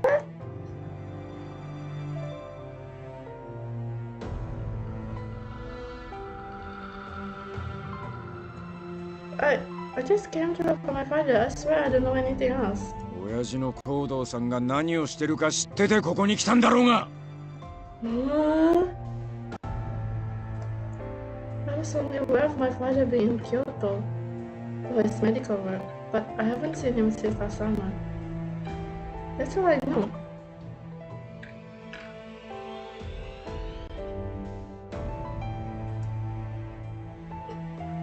Hijikata君、どうやら本当に何も知らないのかもしれませんよ。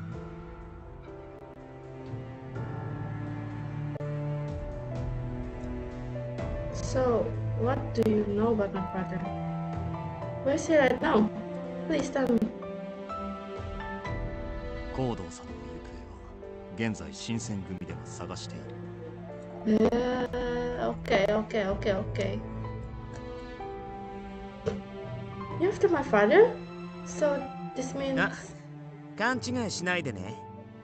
僕たちは光道さんを狙ってるわけじゃないから。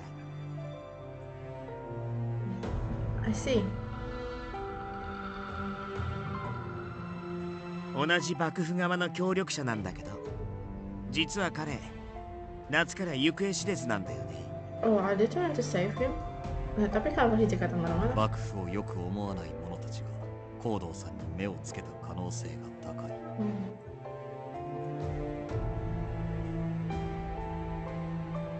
生きている公算も高い。乱方医は利用価値がある存在だ。Western medicine.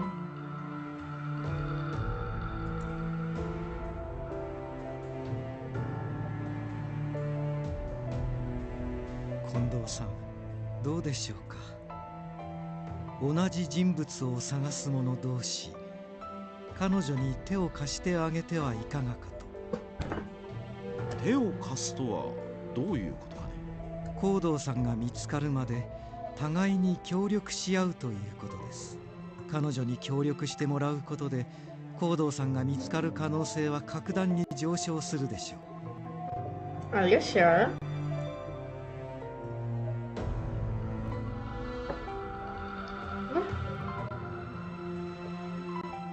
私たちがいくら探しても姿形を変えられてしまっては見抜くことは難しい。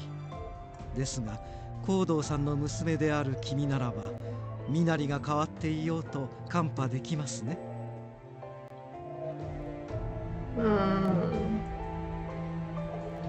So he's saying that I have to prove my worth, huh? Of course. それに彼女が手中にあるというのは何かと都合がいいと思います。Like as a hostage?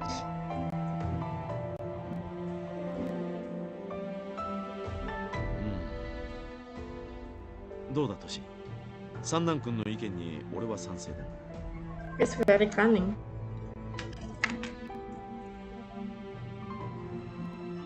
こいつが本当に何も知らねえって言うんなら、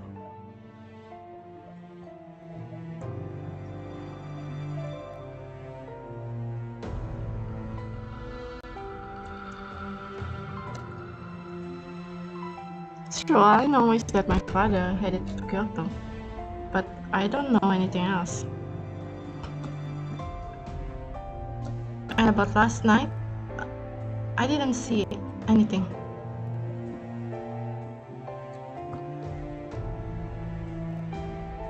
まあ、あの乱暴医の娘となりゃ殺しちまうわけにもいかねえか。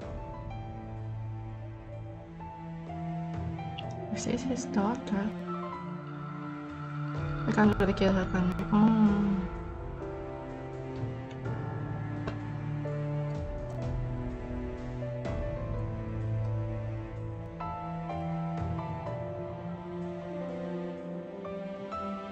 昨べの件は忘れるって言うんなら、父親が見つかるまでお前を保護してやる。Yes, sir, I won't say a thing. I'm going to keep my mouth shut. I'm going to erase my memory. 君の父上を見つけるためならば、我ら新選組は協力は惜しまんとも。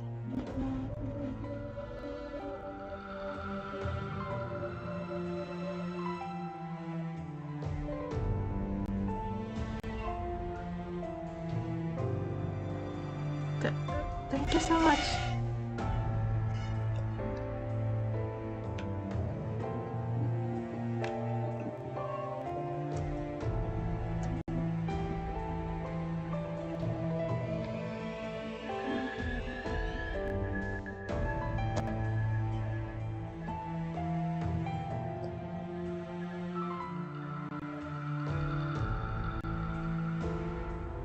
I'd never imagined something like this.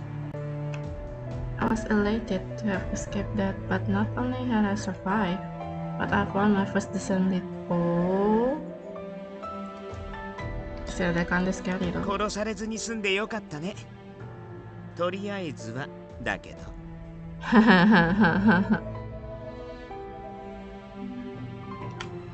They gave me that some wolfish grin. I was not denying it that my situation was still less than desirable, but it didn't matter for now. Yes, I'm very glad. Against all odds, at last I'd found help where I'd never have expected.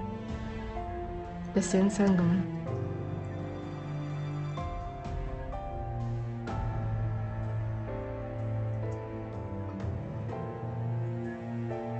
雪村君、よかったね。これからはよろしく頼むよ。Yes, thank you. It's a pleasure for me as well. なあ、ゲンさん。女子となれば、ここのような男女体では申し訳ない気がするんだが。ええ、そうですね。これはちょっと困りましたな。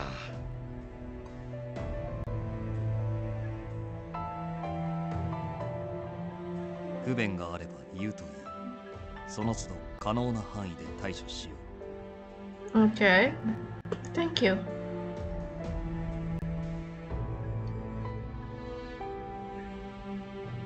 まあ女の子となりゃ手厚くもてなさんといかんよな。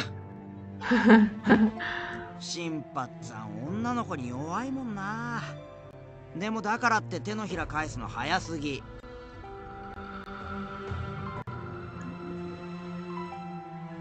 いいじゃねえか。これで豚書が華やかになると思えば新八に限らずはしゃぎたくもなるだろう。I wasn't entirely sure I believed that sentiment.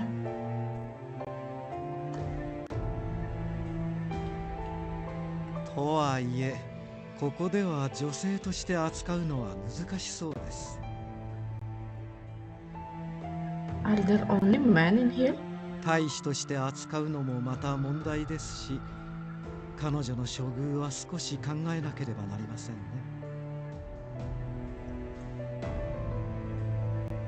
なら誰かの交渉にすりゃいいだろう。近藤さんとか三男さんとか。We could have paid for something. やだな土方さん。そういう時は言い出しっぺが責任取らなくちゃ。ああ、そうだな。都市のそばなら安心だ。Oh.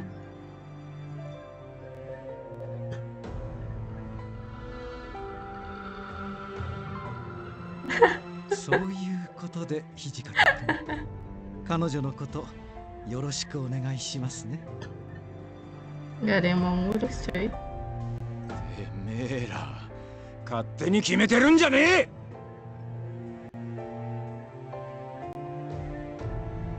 As I watched the back and forth, some of my early relief began to airway.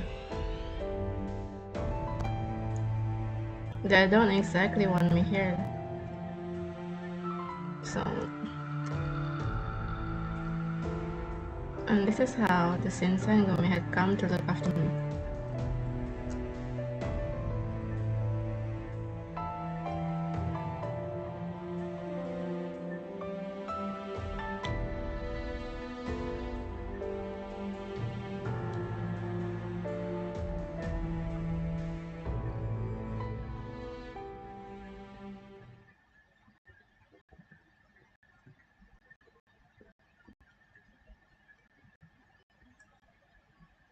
Kayaknya udah chapter 1 selesai di sini dong.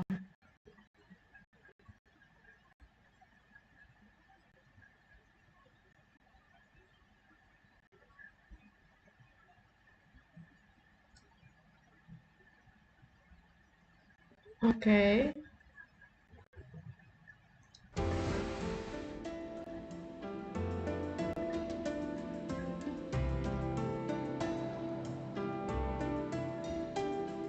Mid February.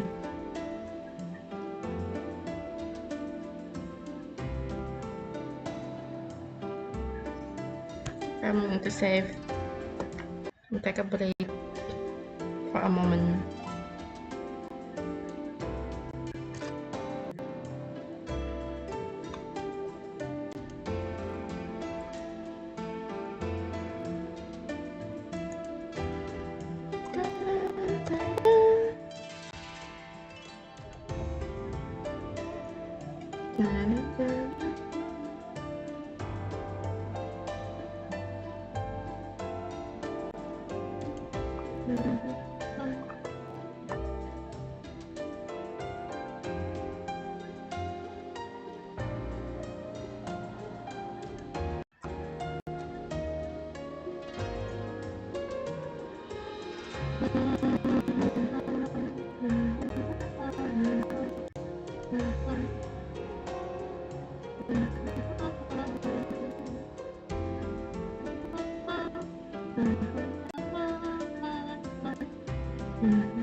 Oke.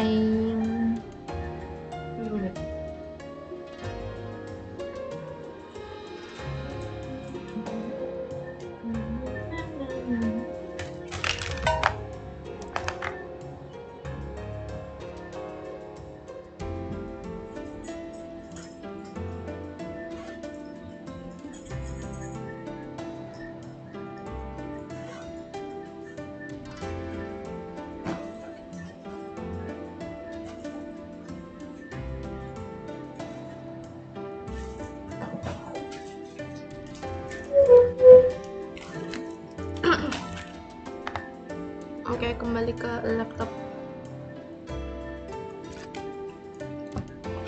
Mid Februari 1864. I stood the door open and met a breath of cool morning air.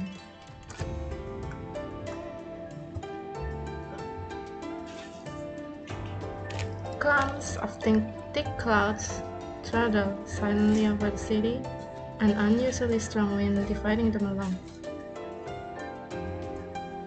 It's cold today. I shivered a bit and grabbed a jacket from near the door to wrap around myself.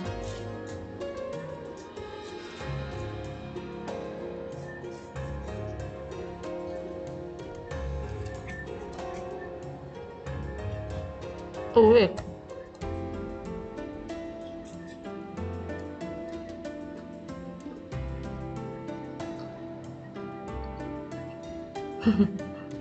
That wasn't the best accommodation, but given how close I was to being murdered by them, instead, I thought it best not complain.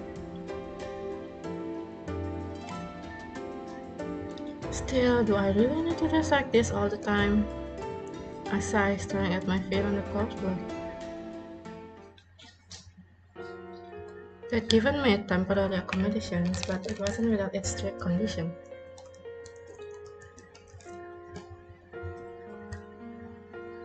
お前の身柄は新選組預かりとする。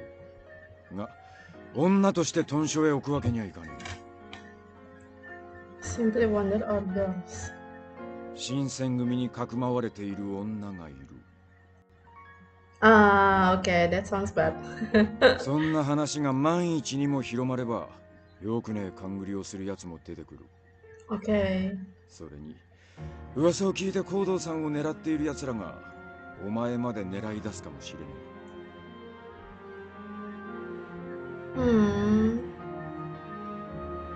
え。もちろん、行動さんが狙われていると確定したわけじゃねえ。こういう不確定要素が多い現状で、迂闊な行動は取れねえってことだ。Keep recklessness alone. だから、お前には断層を続けてもらう。面倒だろうが、それでいい。Okay. Clear. Perhaps more than that, anyone was concerned not only for the Sinsengumi, but also for the safety of my father and myself. I didn't have a choice, regardless. But keeping this in mind with his otome, the letter. それに、たとえ君にその気がなくとも、女性の存在は体内の風紀を乱しかねない。ですから私たち幹部のほか、大使たちへも君の事情は話しません。情報はそれこそどこから広まるかわかりませんからね。I understand the situation. So, should I be here? 屯所じゃ何もしなくていい。部屋を一つやるから引きこもってろ。Am I not gonna help search for my father? あれ？おかしいな。この子、誰かさんの故障になるんじゃなかったですか？いいか、宗司。てめえは余計な口出しせずに黙ってろ。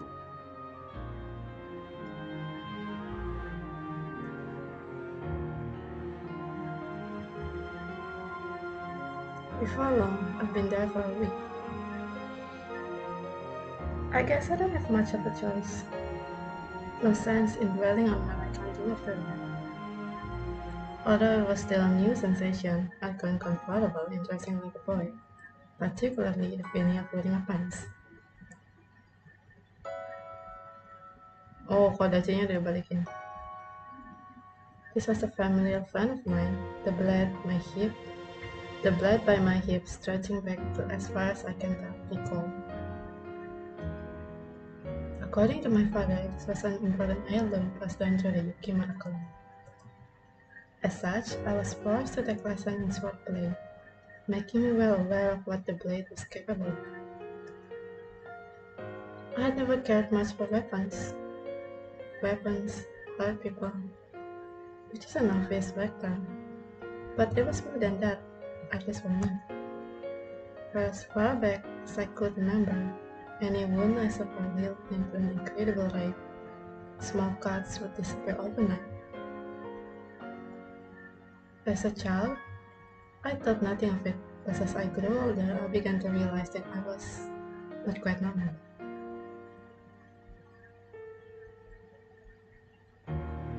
I should tell no one of it. I didn't tell anyone, of course. I was afraid they would treat me like a monster if they knew. Ever since then, I've done my best not to get hurt. I stayed as far away from the blades as I could. And before I realized it, I developed a fear of them. Oh. My constant need for these guys was frustrating, but my condition left me more unsettled.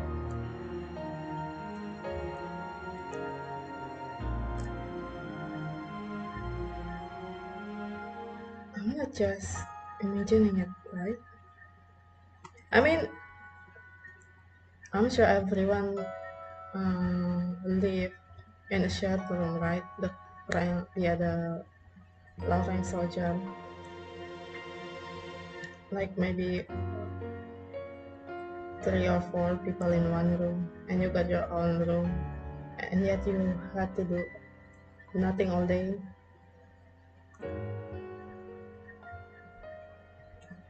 I like having a private room for a privilege, even for captains. Oh, for the child to arrive and receive better treatment than their own captains? I'm surprised, really, for the soldiers to have me. Can't really blame them. But I'm nothing of soldiers and their ways. I give them much effort as possible. How does one calm the lonely past his mind? I think for the soldiers, whenever the captain of the or other officers would look out for me, it appeared as if they were giving me special treatment. They're just watching me to make sure I keep my mouth shut. They took turns keeping watch over me. Any mistake on my part would cause huge trouble, so they were making an effort to keep me contained. Even if I could speak with the soldiers, what conversation would we share? Nothing? My only respite from any possibility of detection would be to stay alone again. All I wanted from this though was to find my father. Even though they promised to help me, keeping me low here without the ability to leave was no better than being tied up. Just when it felt like I made some progress into my journey, my search was kept to a halt. Who talked to Hijikata if he would give me permission to look for my father? That's right. Hijikata just recently departed to Osaka. What? Well, if Hijikata is not here, Sanan is your next best choice, I guess.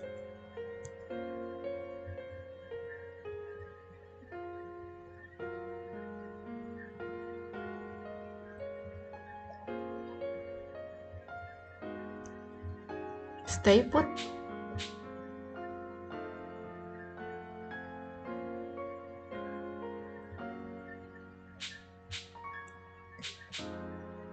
Talk to someone? I don't think you should search the compound. Either you stay put or talk to someone. Guess you should talk to someone. Perhaps there would be someone in the inner courtyard to whom I could speak. I didn't want to be spotted by the soldiers, so I hid for a moment and scanned the area. Oh, good. Oh, good. Okay. At least it's not just Okita, just Hajime, so I'm not in danger. Okita and Saito. Good morning, Okita, Saito. They showed no sign of surprise to my approach and turned lazily to get me. おはよう。明るいような暗いような微妙な顔してるね。How did you guess? 何か思うところがあるという様子だ。俺たちに用があるなら言うといい。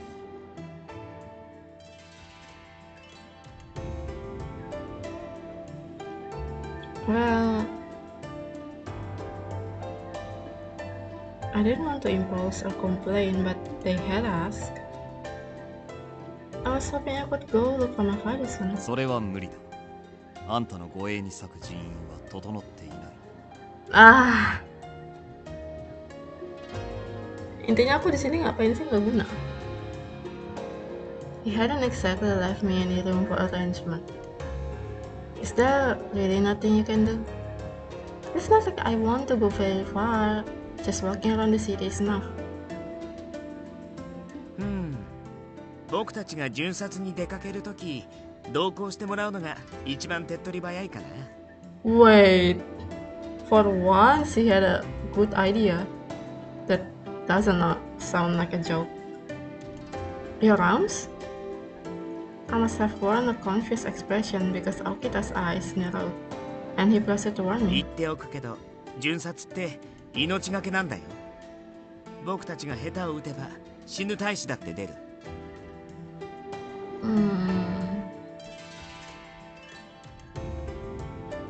老子に殺されたくないなら最低限自分の身くらい自分で守ってもらわないとね。Okay, it might actually sound like a joke, sorry. But I do know a little of swordsmanship. I should be able to protect myself a little. Internally though, I was frightened by the rounds. The last thing I wanted was to see another person die. I've seen enough of that to last a lifetime. I had to remind myself that fate couldn't rule me. No matter what, I had to find my father. Kyoto may be a dangerous place, but being paralyzed by fear would prevent me from ever finding him. ならば俺が試してやる。腰のものが飾りではないと証明してみせろ。What? 加減はしてやる。遠慮は無用で。どこからでも全力で打ち込んでこい。Are you sure? I mean, I don't think I have a chance, but I'm probably going to embarrass myself. But kita itu bajunya gimana sih? Nggak bener. どうした雪村。その子たちはやはり単なる飾りなのか。 No, of course not. And I have to take lesson. And I have taken lesson. I'm not lying. But I can't take you.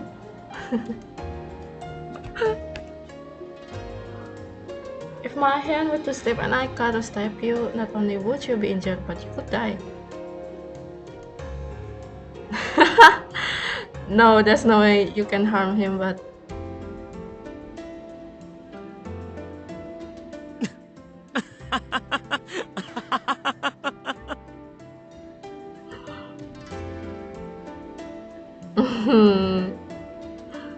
Excuse me, you don't have to laugh. はじめくん相手に殺してしまうかもなんて不安になれる君は文句なしにすごいよ。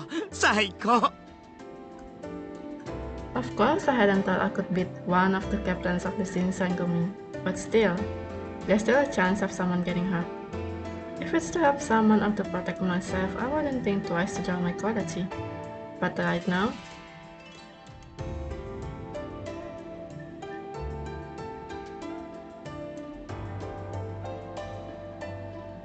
well, you have to do it if you want to go find your father. So, this is to test my skills, right?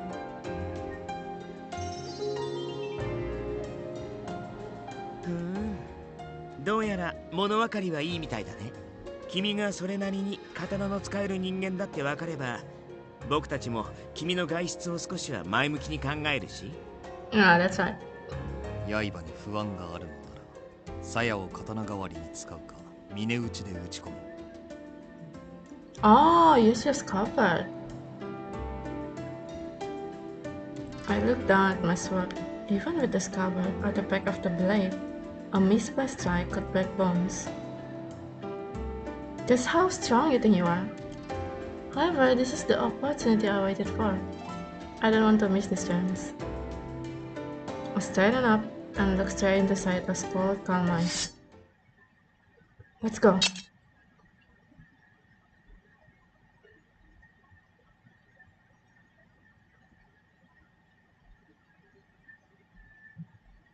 Oh, he's laughing? His tone stayed defensive, no sign of fear, despite the fact that I was clearly ready to attack. Did he intend to leave his sword straight? Where? I stopped the thought as it entered my mind. His words were to be trusted. Here I come! Yep!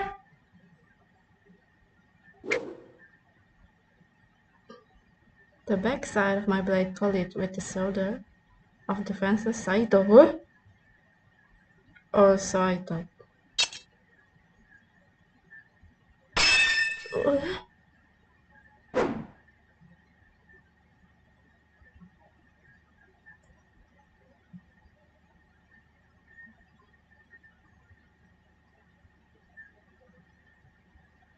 Oh.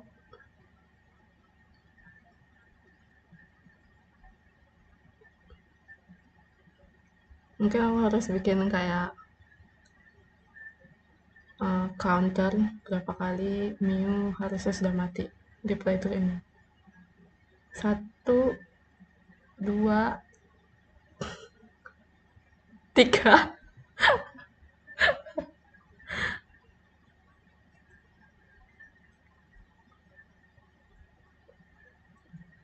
In the blink of an eye, his face was only inches from mine, and I could feel the cold steel of his blade.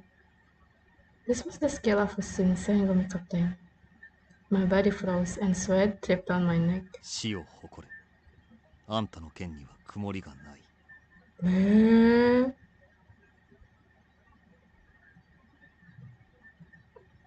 立ち筋には心が現れる。あんたは死に恵まれたのだろう。Is she really that good? He turned without another word, sheathed his sword, and began to walk away. I didn't notice how wildly my heart was beating. What was that? これ、いい子たちだね。ずいぶん年代物みたいだけど。Huh? I looked over at Okita to see him holding my kodachi. I looked down at my hand. What I had expected the sword would be, it was empty. Girl! You're so bad at this swordsmanship thing. I'm sorry. Thank you for picking up my sword. "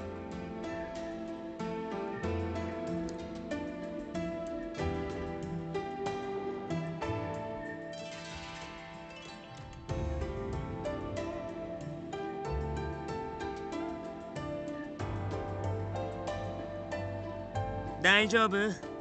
やっぱり驚いたかな。はじめくんの居合は達人級だからね。Iai? I suppose I'm okay, but what's Iai? Is that amused? You don't know Iai? 対等状態から抜き打ちの一撃を放つ技だ。抜刀直後の刃が上向いているのはわかるな。How the... Oh, wait a minute. I think I understand. So, naruh di pinggangnya, di balik gitu ya. Blade-nya di atas gitu. Yes. You wear your katana just like my kodachi then.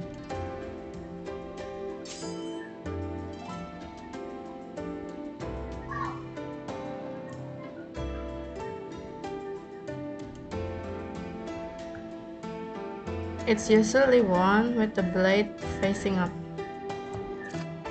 そうだ。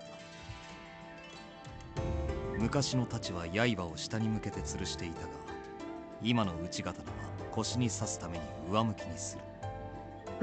本来であれば刀身が鞘から抜け切るまで待ち、刀を返して相手に刃を向ける手間がかかる。One waits until the blade is drawn, then flips the blade over and face the okay. And it would have easily taken my head with that blade. Had we faced in actual battle, I would have been dead sooner than I could prepare myself. Wait, I'm gonna make a counter.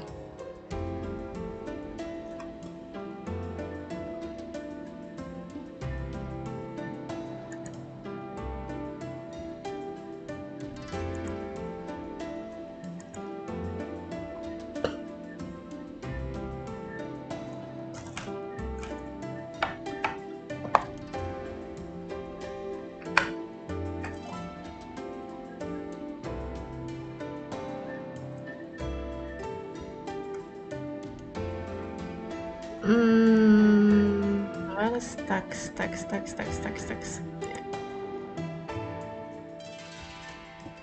Almost died. Counter.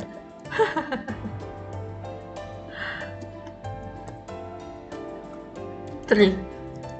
We're in three right now.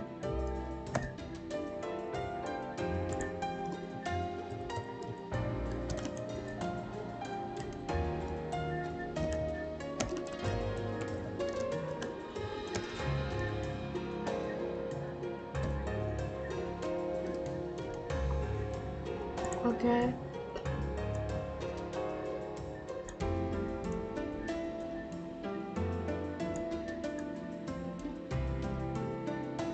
Okay.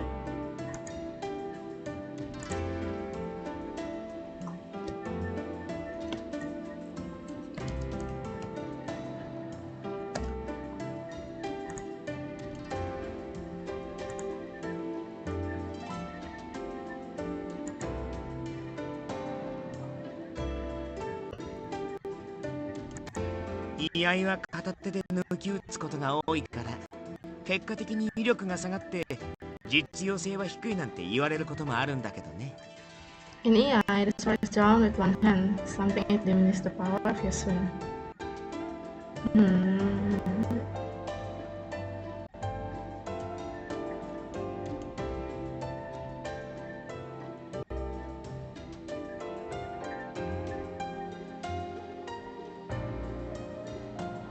That's not the problem Saito has. It seems like he could easily finish an opponent.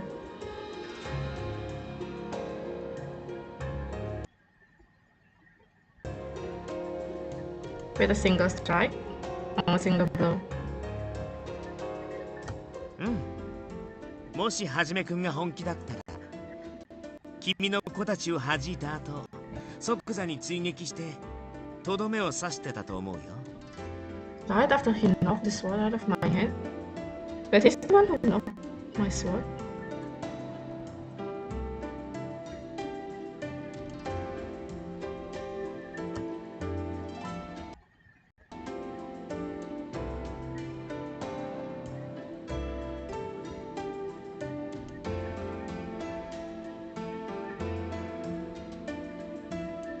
The only reason I survived that encounter was because Saito had never intended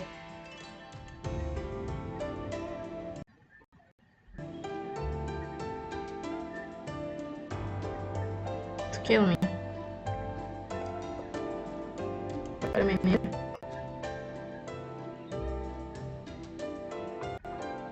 Suddenly jadi nge-lag.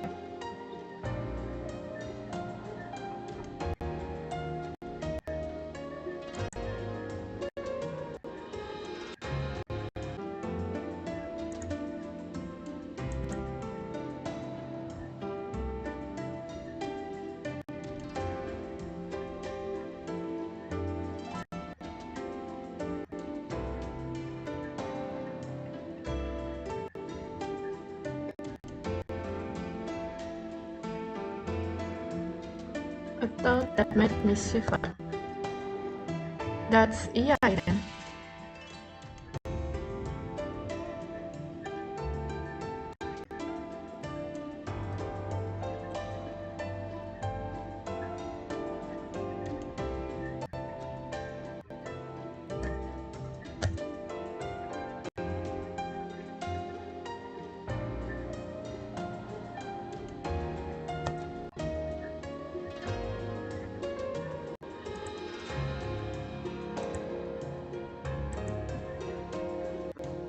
and from a true master of the art.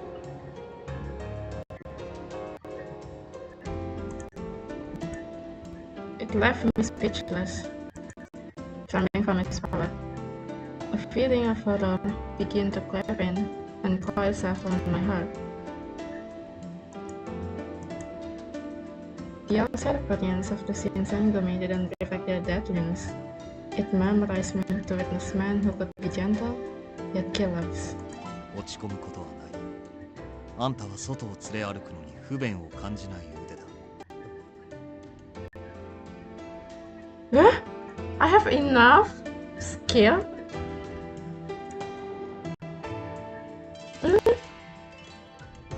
Really?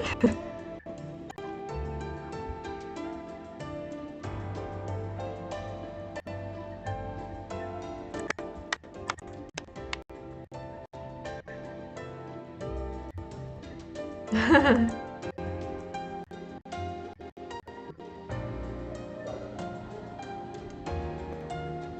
へえ、はじめくんのお墨付きか。これってかなりすごいことだよ。Yeah, that means you can take me with you.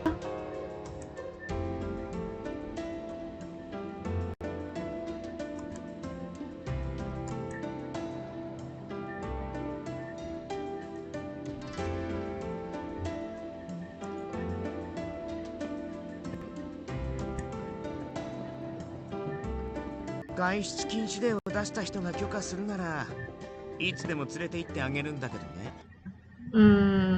Well, I guess it depends on Hijikata.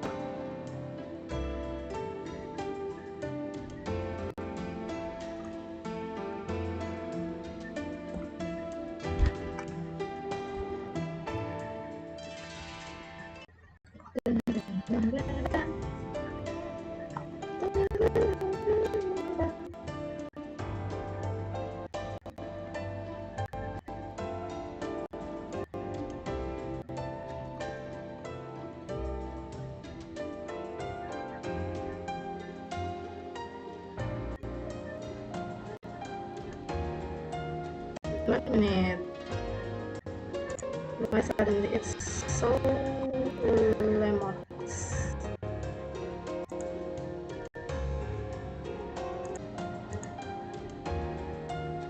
Right. I had a feeling he was going to say something similar, so I simply nodded in agreement. 副長が大阪出張から戻るまで今しばし待たせることになる。すまないな。Well, at least I have both of you to support my claim, right? Oh, you don't have to apologize, Saito. It's alright. Saito looked at me for a bit, then turned away. I thought perhaps he looked to me with pity. 巡察に同行できるよう俺たちからも副長に進言しておこう。Thank you. だからもう少しだけおとなしくしててね。遊び相手くらいにならなってあげるからさ。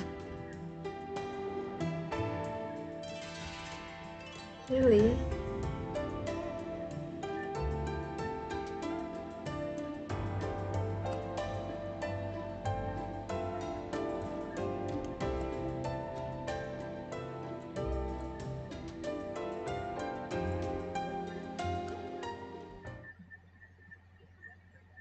Yippee!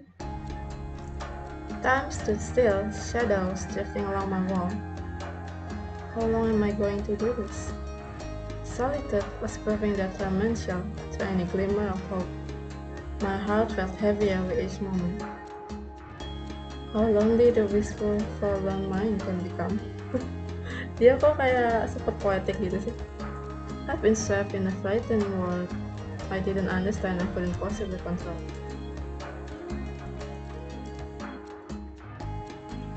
It's gone? It's not back yet? Only Hijikata can give me permission to leave, and he's gone. All I could do was wait.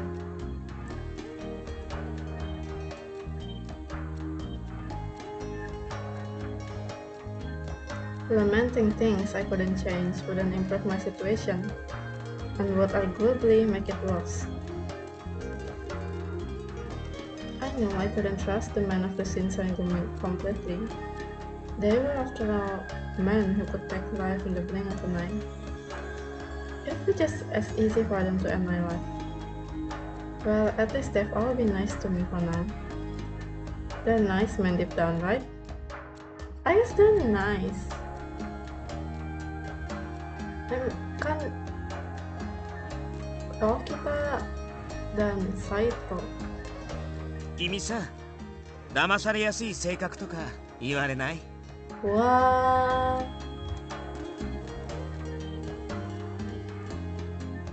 I just complimented you and here you are. Baju apa sih? kayak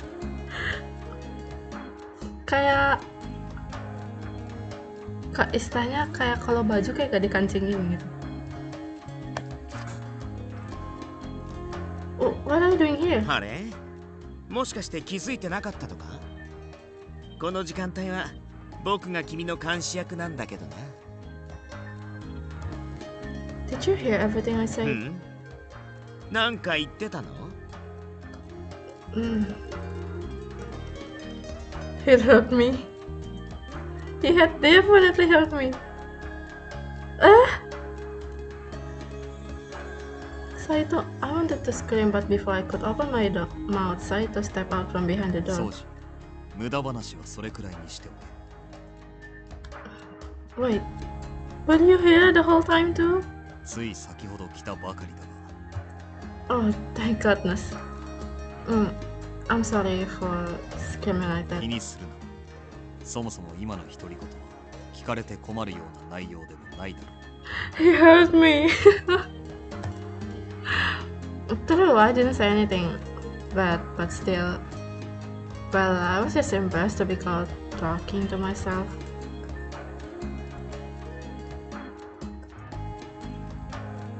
夕飯の支度が済んだのだが邪魔をしただろうか。Oh no, nothing at all. あんたと掃除の話に一区切りついたら声をかけるつもりだったんだが放っておくと長引きそうだったからな。話の腰を折らせてもらった。Saito shocked shortly after we caught the sound of footsteps approaching us noisily.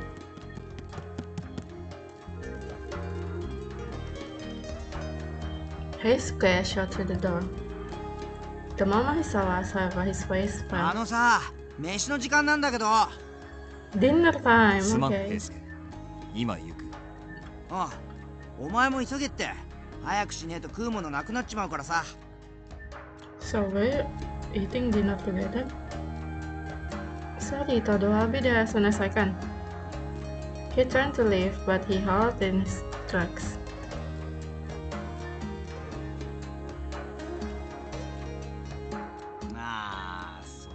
東堂さんってやめない？あ、東堂さん。みんな平助って呼ぶからそれでいいよ。平助君？あれしよ？年も近いからその方がしっくりするし。あとそのデスマスもやめようぜ。Alright, I'll do that then, 平助。そうそう、それでいいよ。じゃあ早く行こうぜ。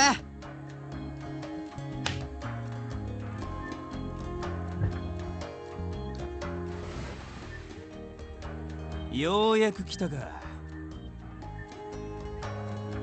おめえら遅えんだよ。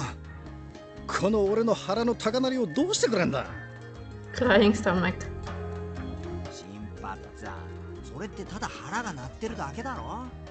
困るよね、こういう単純な人。お前らが来るまで食い始めるのを待っててやった。俺様の寛大な腹に感謝しやがれ。シンパチ、それ寛大な心だろ。それじゃいつものように自分の飯は自分で守れよ。Every man for himself。今日も相変わらずせこい夕飯だよな。というわけで隣の晩ご飯突撃だい。弱肉強食の時代、俺様がいただくぜ。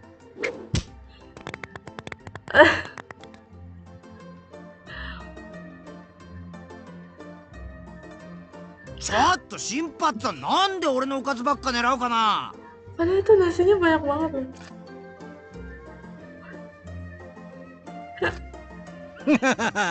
それは体の大きさだ。大きいやつにはそれなりに食う量が必要。じゃあ育ち盛りの俺はもっともっと食わないとね。毎回毎回こんなんで済まないな。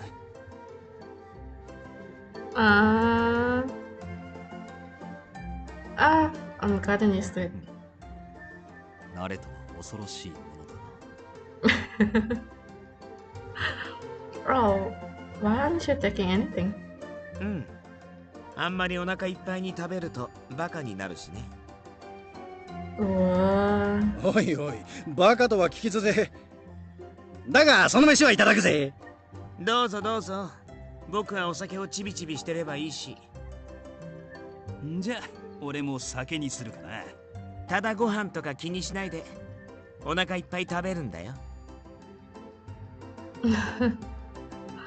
I know. I can help us feel a little bad though. 気にしなくてもいいが、自分の飯は自分で守れ。Okay.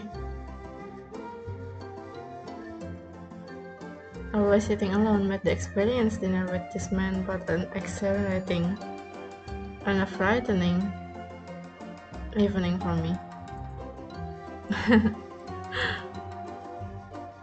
最初からそうやって笑ってろ。俺らもお前を悪いようにはしないさ。How did the sun? His smile curled up into an honest smile of his own.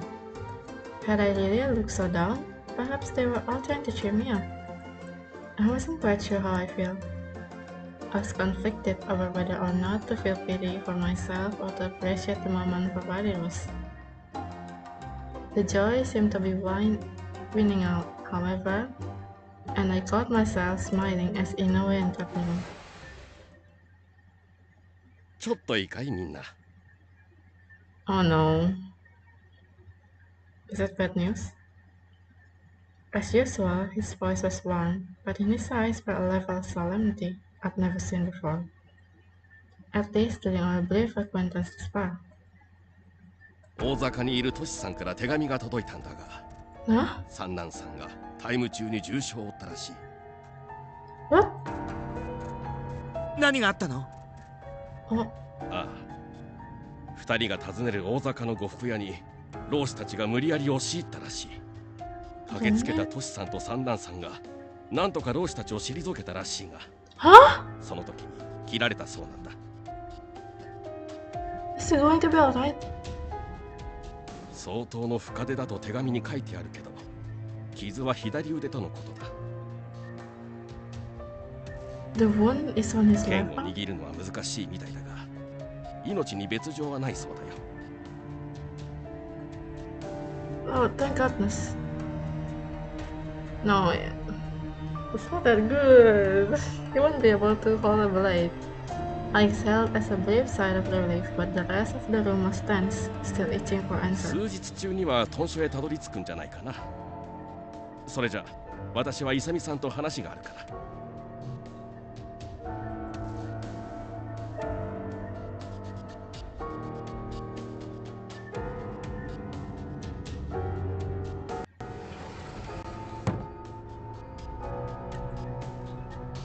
剣が握れないほどの深手か。腕の筋まで立たれているかもしれん。Lihat orang yang itu. Bajunya sangat rapi, sangat tertutup. 刀は片腕で容易に扱えるものではない。最悪三男さんは二度と真剣を。Never. 片腕で扱えば刀の威力は損なわれる。そしてつばぜり合いになれば確実に負ける。薬でも何でも使ってもらうしかないですね。三男さんも納得してくれるんじゃないかな。Sementara itu mereka berdua. You have to take it. 掃除。めったなこと言うもんじゃねえ。幹部が羅刹になってどうするんだよ。Furies. Huh? Wait, that didn't make any sense. What are the furious? ああ、ラセツってのは薬を飲んだら怪我も治っちまう。平助！ What? Before I could move, Harada was on his feet and halfway across the room. I barely had time to gasp before he drove his fist into Heisuke.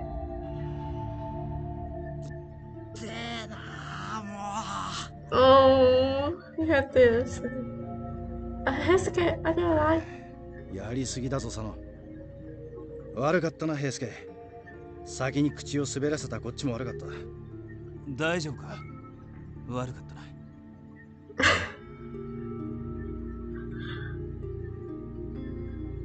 But the three of them, they're all idiots.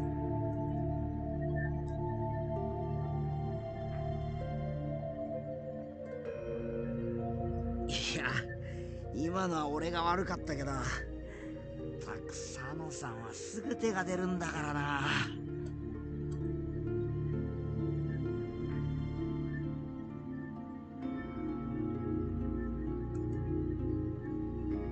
今の話は君が聞いちゃいけないことにほんのちょっと首を突っ込んだところだ。これ以上のことは教えられねえんだ。気になるだろうけど何も聞かないでほしい。それとさっきの平助の話は忘れてくれ。 Untung gak ada Hijikata atau Sanan, oke.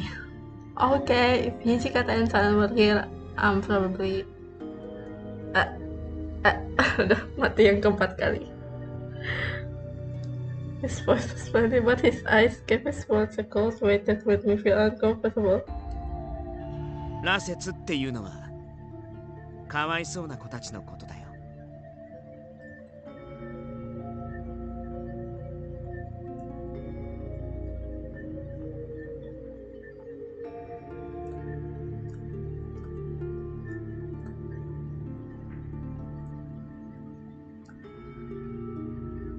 お前さんは何も気にしなくていいんだって。だからそんな顔するなよ。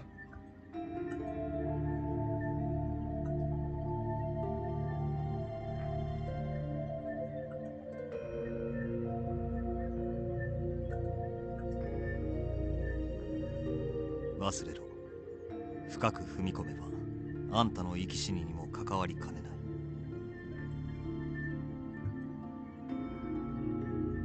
The wall between us was almost tangible, almost far too large an obstacle for me to defeat easily.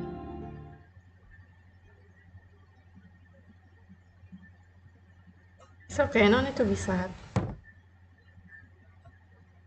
I finished my dinner in sad silence, excused myself, and returned to my room. Furious.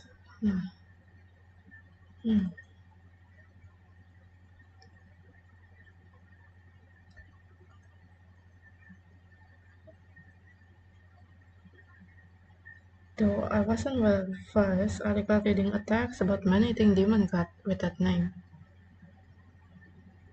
I have no idea where to start, from drinking the medicine to Captain becoming a furry. They told you to forget it. No, I wasn't supposed to think about those things. Yes. Wasn't I going to get myself in trouble if I snuck my nose where it didn't belong? Seeing or hearing the wrong thing would kill me. If I die, I'll have a hard time looking for my father. Bukan hard time lagi. You're not going to find him.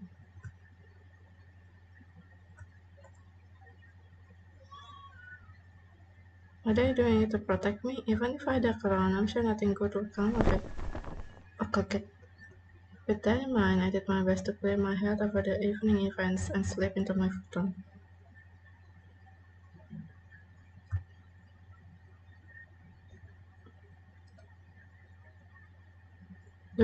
Sebulan kemudian.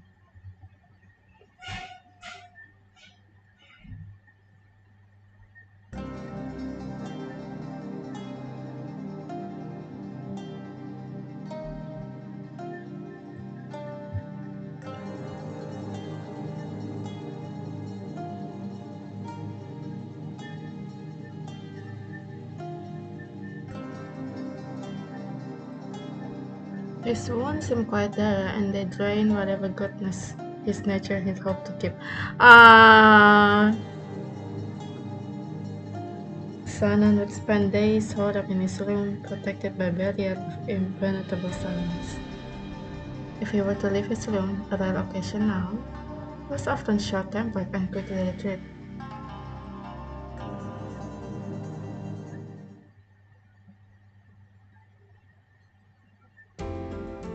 Even though I too spend days in exile of my room, he seems to take it much differently.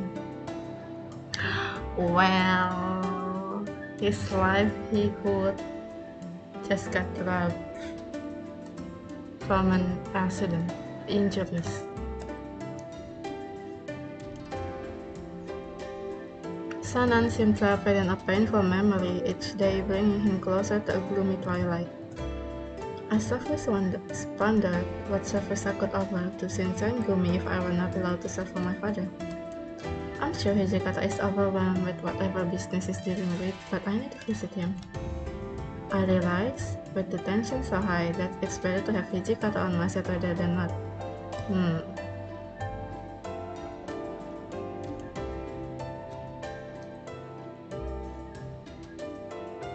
He was nowhere to be seen.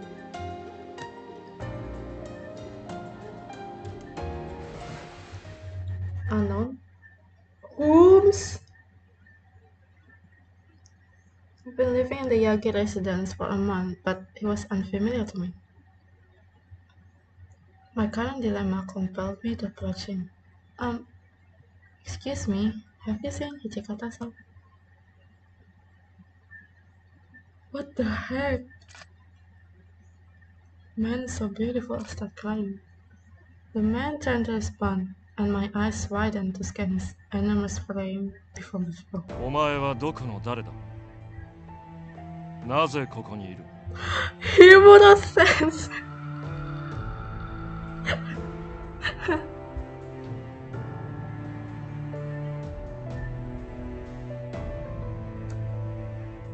Oh, I am. Well, it's a low start. 誰だと聞いている?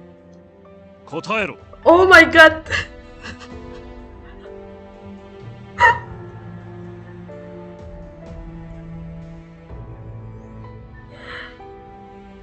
Even the way they speak, I'm Yukimurami. ほう。副長が故障に取り立てたという見習い大使とは、お前のことか? Yes. I wasn't aware they were telling people that I was apprentice warrior. Rambutnya panjang banget ya. Kirain cuma kayak sampai sedadanya, ternyata sampai bawah. Wow. Pengen lihat dari belakang deh. However, my reputation was the last thing on my mind as I faced these unpleasant days. I didn't appreciate the harsh scrutiny he seemed to impose, scanning from head to toe. お前、局長や副長とはどんな関係だ? He's not part of the captain, you should keep your mouth shut. 同じ江戸の出身らしいが、どんな縁故を使って取り入った? I did no such thing. そう向きになるところを見ると、ますます怪しいぞ。This is why you shouldn't talk to stranger. ここはお前のような剣の腕も才覚もなさそうなものがうろうろしていいところではないんだがな。もう一度聞く。どうやってあの二人に取り入った？ I'm so sorry, but he was so good.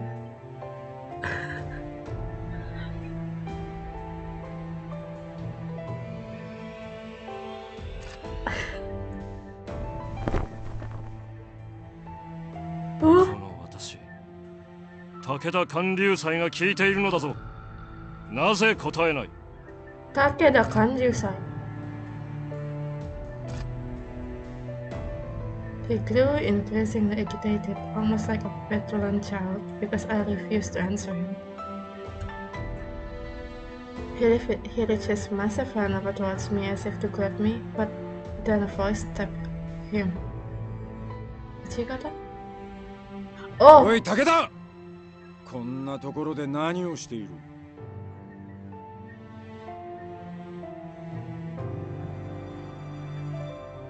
Is he not supposed to be here?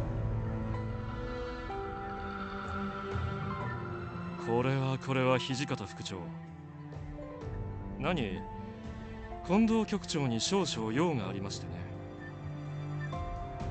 ほう。俺は何も聞いちゃいないが。土方 is so small.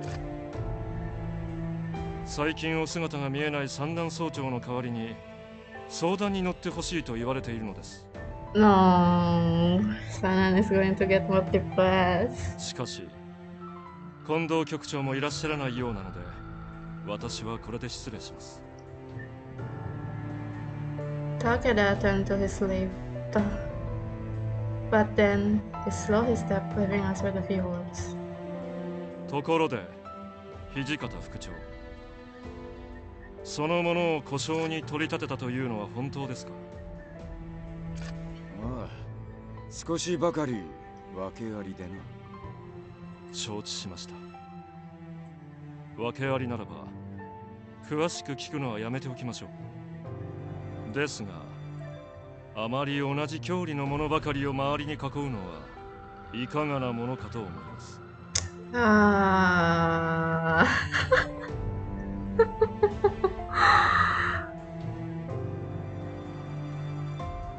Okay, this feels awful. Susah ya. Biarlah orang-orang pasti pada nggak suka. Dewa, 失礼. Once Takeda exited the hall, I couldn't help but feel a rush of relief. おい、雪村。本所の中を勝手に歩くんじゃねえ。So sorry. Yes, I didn't mean to cause trouble.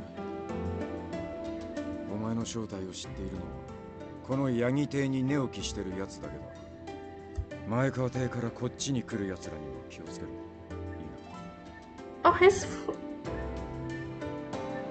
Oh, okay, okay. Maeka residence. Okay, I promise to be more careful going forward.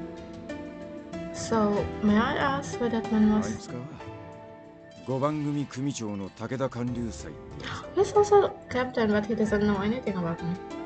腕はそこそこだが、文学だが軍学の多少の知恵を持ってるやつだ。抜け目のないやつだからな。気をつけろ。Yes, sir. Okay. それから、用がないならお前もこの辺でうろうろしてないで部屋に戻っていろ。No, I have a business with you. I didn't get many chance to see Chikata, so I took the opportunity to come my aid to the house. Actually, I have a favor to ask you, Chikata. Staying in my room for long periods alone makes me feel terribly useless. Would you please give me something to do? I'll do anything, cleaning, laundry, anything. Vichikata sensed the sincerity of my plea, and it appeared as though he actually considered it. 部屋にこもっているのはそんなに退屈か？ Of course. A little. わかった。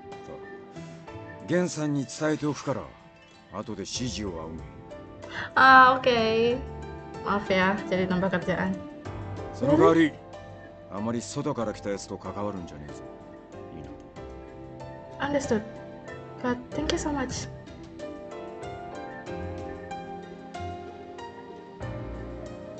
Oh!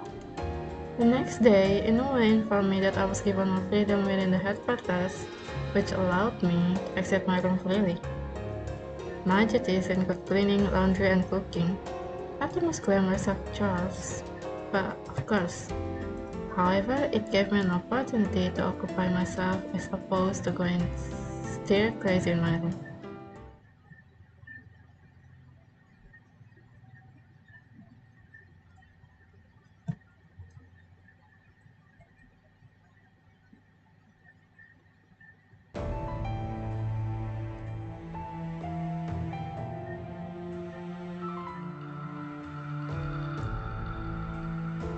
You know what?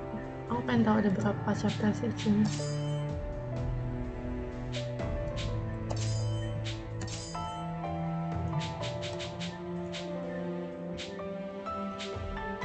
Bentar.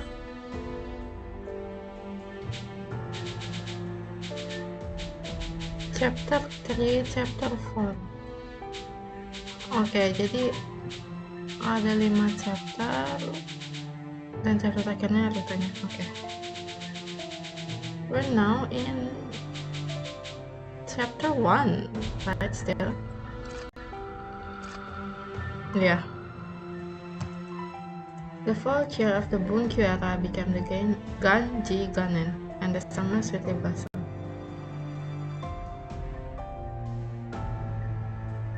Spring shed its blooming skin, giving birth to lush green trees facing the wide open sky.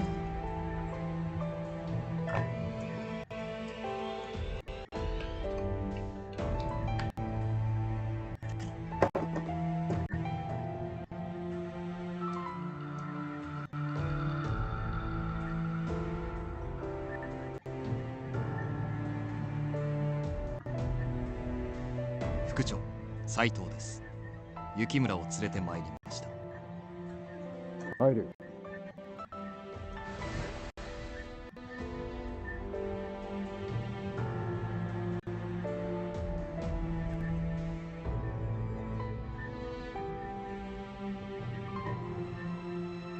Upon entering, asa hiji kata bahasa Okita, Nagakura, Harada, and Heisuke in the hall.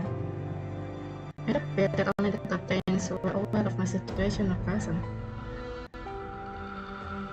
随分と長く待たせたな。お前を外に出してやる時が来た。Oh, really? Emang belum loh, kan aku dari Januari di sini. Oh my god.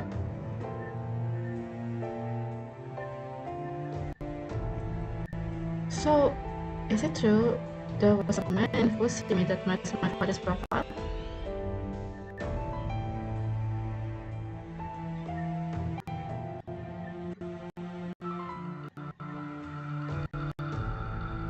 真偽は定かじゃねえが。Not sure, but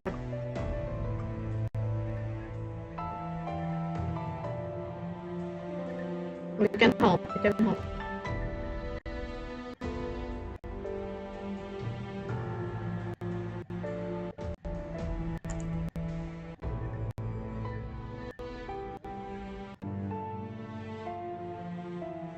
本人かどうかは娘のお前に確かめてもらうのが一番だと思ってな。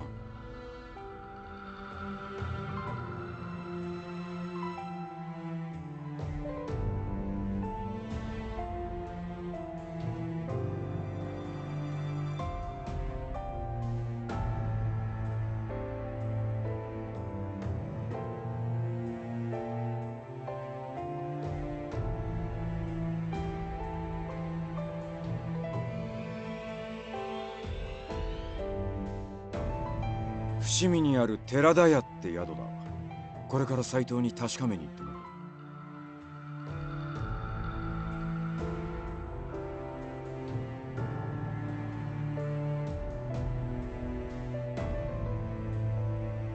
だが、行動さんがまだそこに留まってるとは限らねえだろう。ああ、伏見にいたってことは今日の街中をうろついてる可能性もある。その通りだ。だから原田と新八、それから平助の巡察にこいつを同行させて行動さんを探してもらってもいい。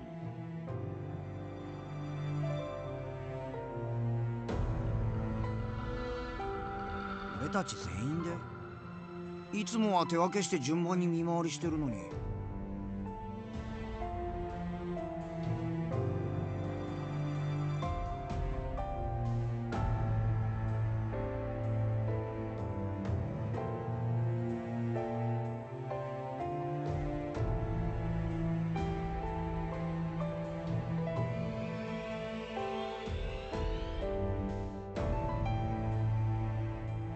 言いたいことは分かりましたけど、この子のおもりを僕たちに任せっぱなしってのは気に入らないな。今日は確か土方さんも外出する予定が入ってましたよね。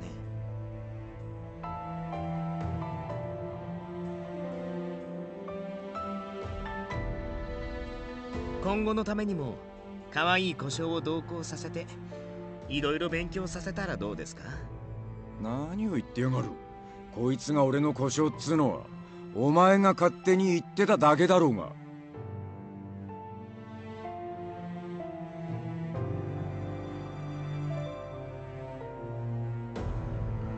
でも他の大使たちは完全にそう信じ込んでるみたいですよ。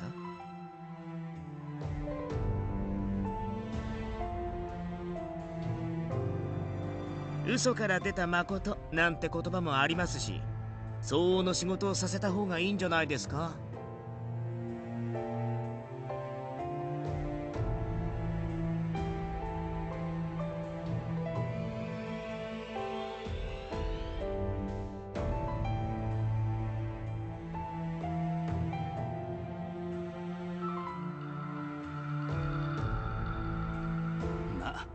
今の今日は物騒だし、無理に出かける必要はねえと思うぜ。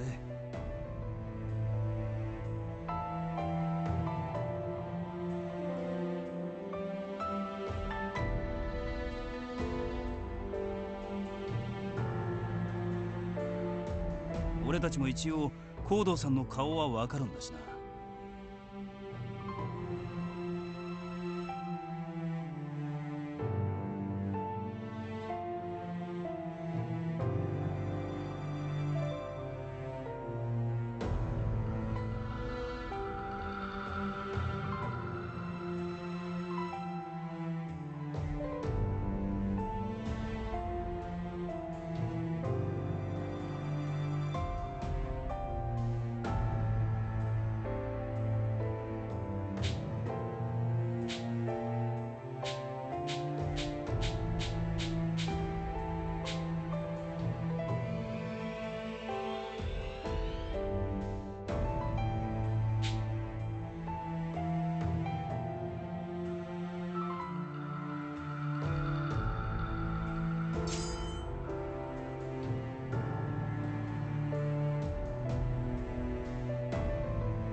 わかった。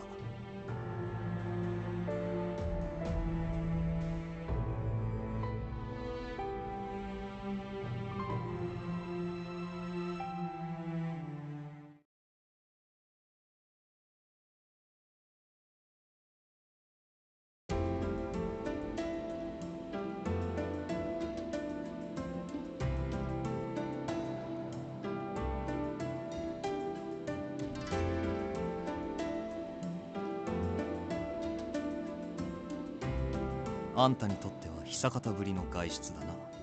体調の方はどうだ？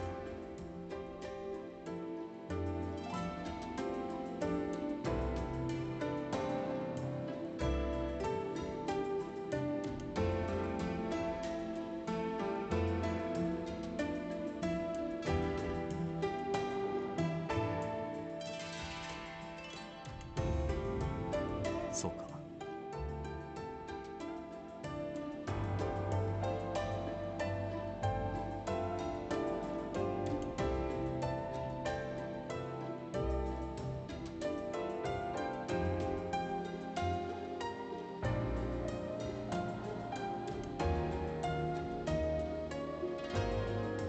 観察型からもたらされた情報だ。その宿に剃髪の乱暴医が投留しているらしいとな。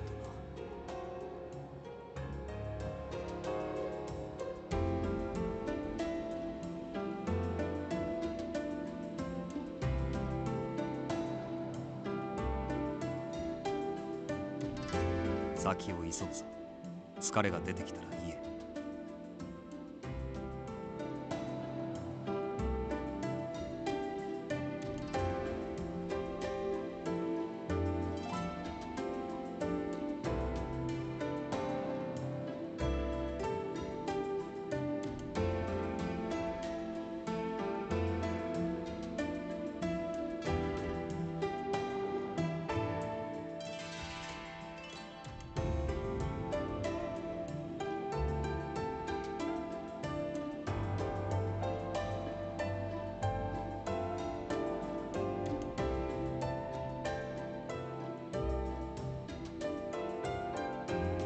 向かいに茶店があるな。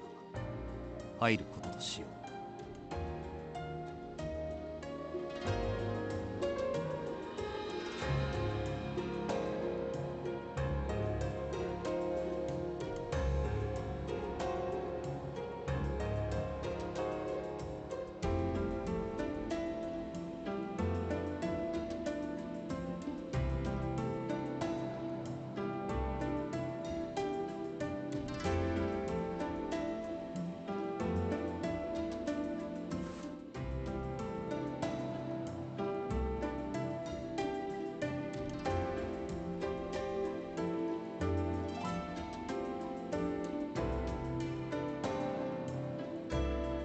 寺田屋はもともと薩摩藩御用達の宿と言われていて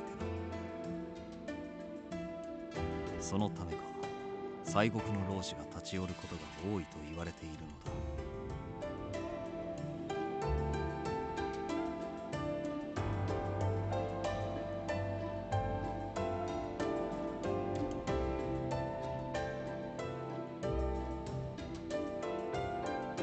だ。わからん。単なる偶然か、あるいは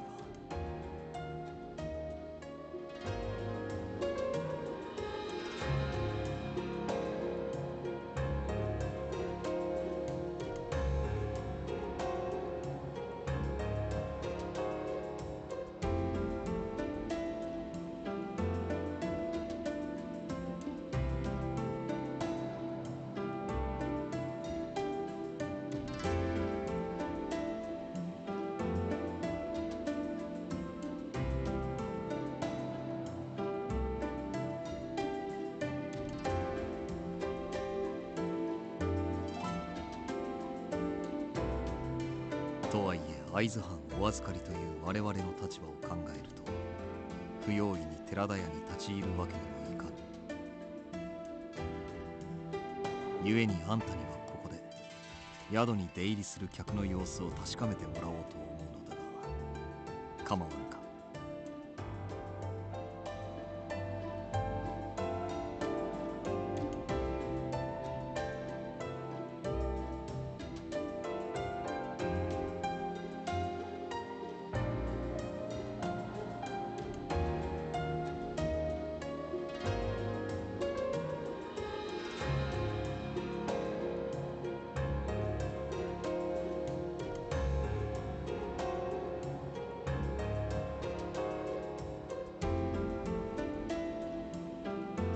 俺は尊攘派の老師に顔を覚えられているかもしれぬ。ここで張り込みをするのは差し障りがあろう。案ずるな。俺も近くで情報集めを行うつもりだ。何かあればすぐに駆けつける。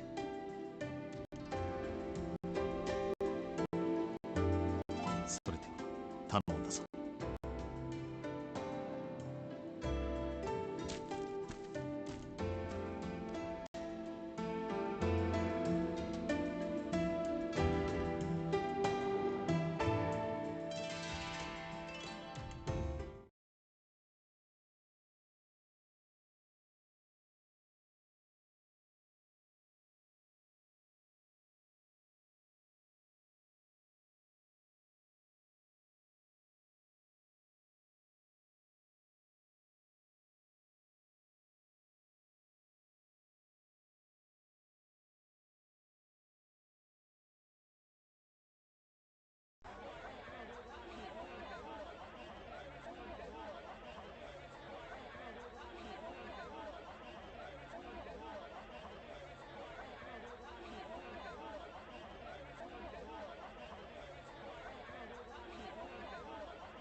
人は違うだが、誰かと待ち合わせか？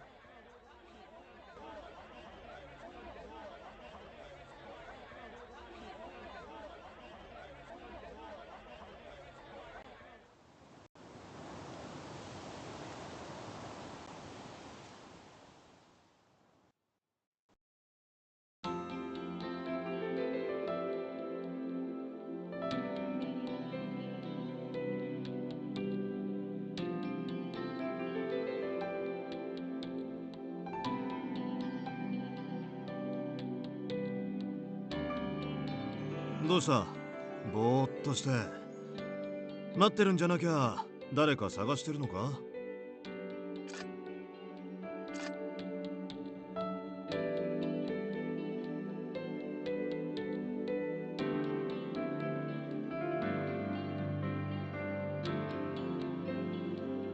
おお、親父さんを。って何か訳ありみたいだな。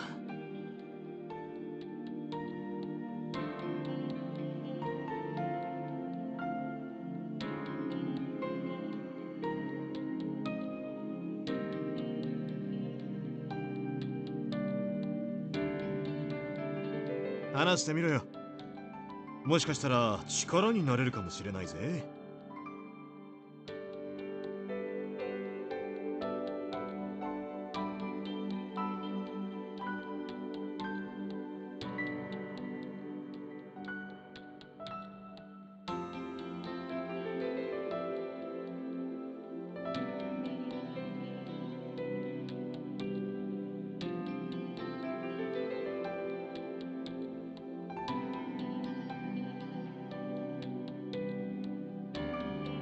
あんた東国の生まれだろ。そいつは大変だな。こっちの土地勘もないだろうし。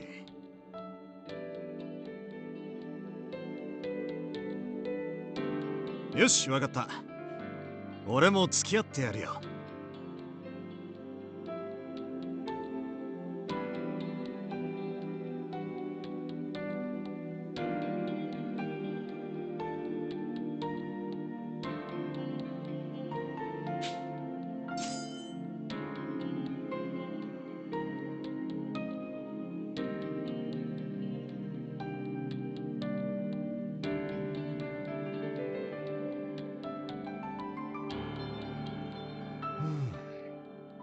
だがあんた困ってるんだろ？今日に来たばかりならつてもろくにないだろうし。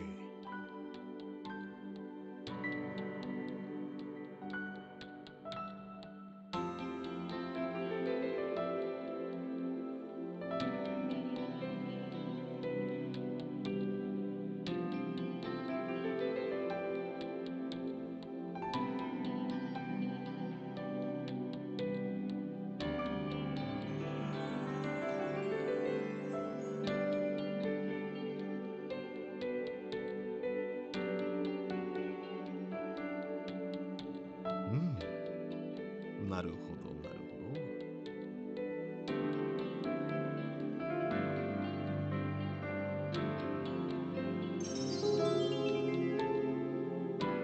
ど。ま、それならそれで別にいいさ。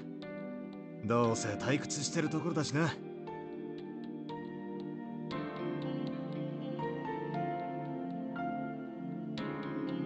いいからいいから。袖振り合うも多少の縁なんて言うだろ。俺に任せておけって。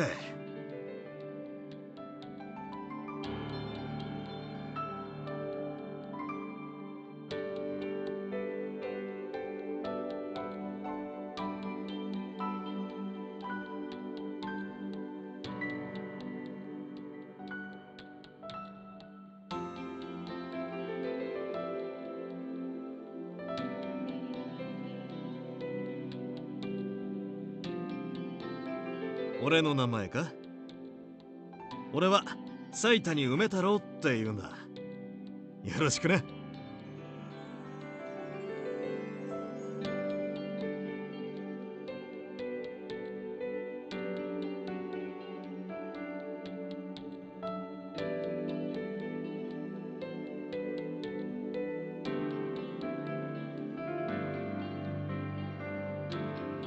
雪村ちゃんな。名は体を表すなんて言うが、そのまんまだな。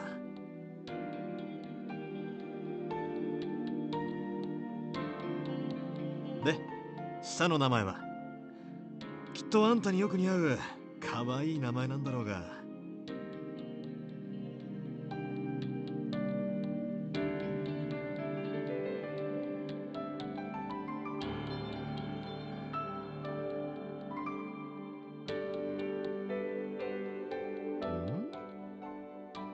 まあいいか。女っていうのはいくつも秘密があるっていうしな。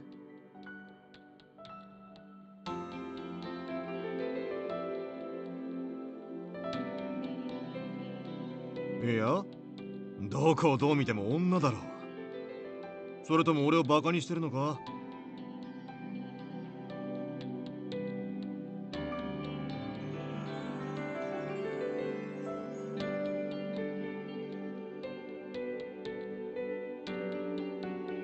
ま、こんな可愛い娘がうろうろしてたら周りの男が放っておかないだろうし。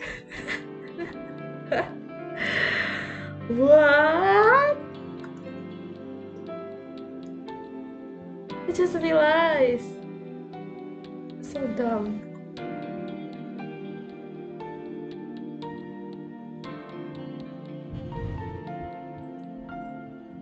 I'm super like because plenty of men bothering her all around town, so I think it's smart move to dress like a man. Thanks.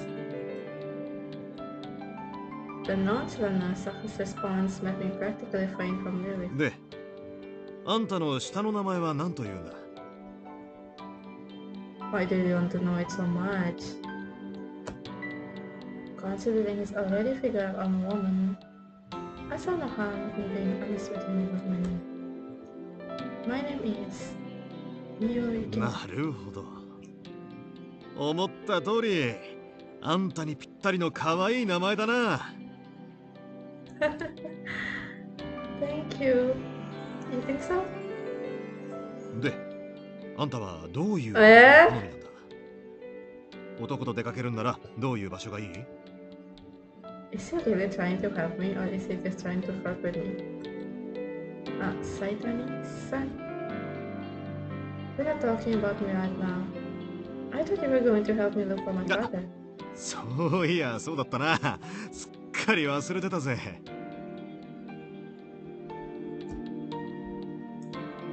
Saitani and Stalin appear to be engaging in seemingly endless conversations. Since he was the first person outside of the scene triangle with whom I've spoken, I completely lost track of time. Oh no, she forgot that she's trying to find info here. Luckily, Saito appeared to rescue me. 雪村、待たせてすまなかったな。今も。あ、サイト。なんだ、お仲間が帰ってきちまったのか。そんじゃ、これ以上の手助けは無用かな。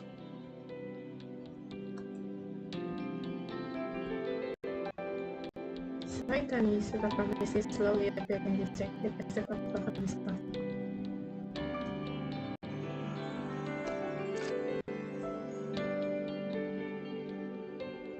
Okay, not as bad as Okita. それじゃあな。縁があればまた会おうぜ。Oh, maybe.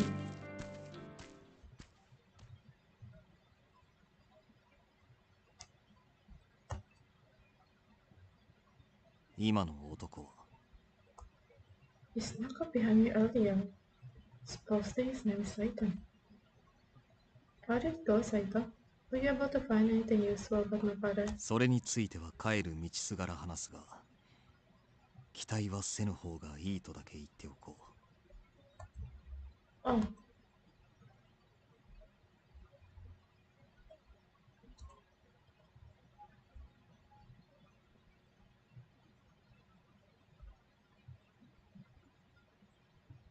待っていてくれ。今あんたの分の感情を済ませてくる。Okay.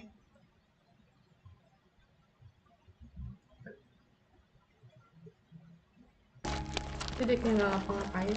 What am I even doing here? Well, at least I get to go out for a day. Saito and I headed back to the base and I noticed fireflies grouping in circle as he updated me. Oh, it's someone different. すまんな。わざわざあんたに伏見まで同行してもらったという。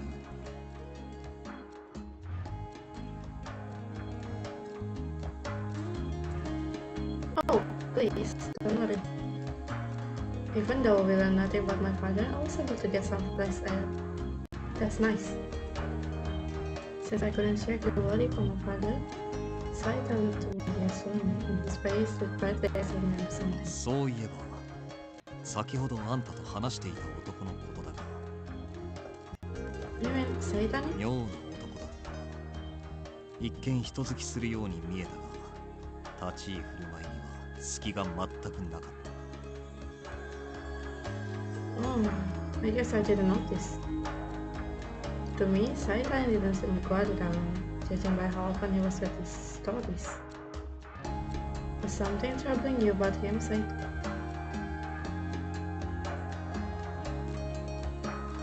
剣の心得がある者は目を見ればわかる。おそらく脱藩浪人の類だ。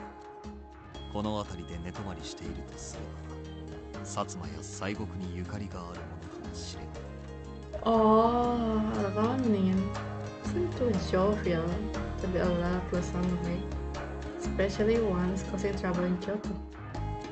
From what it seems, like in our conversation, he was the furthest thing from a warrior.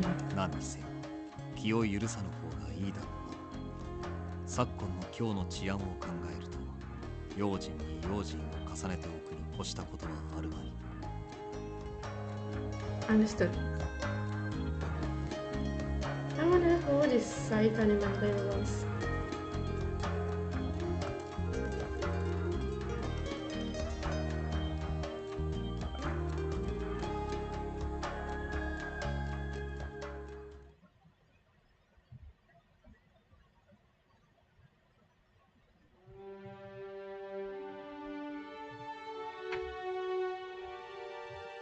Baru chapter 2.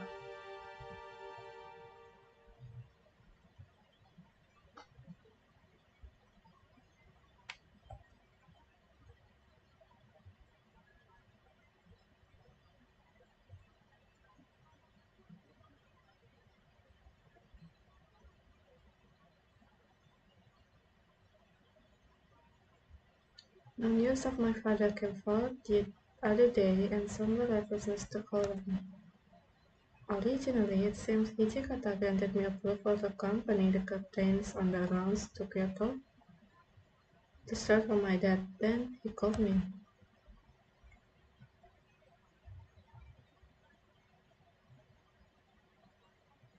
Excuse me.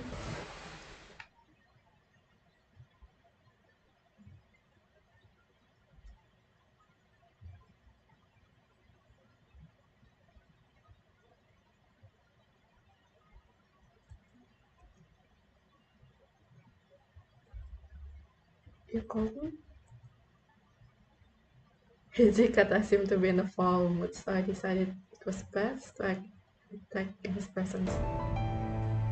お前の行動さん探しの件だがな。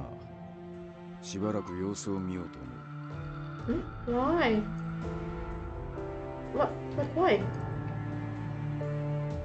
We just started looking for him.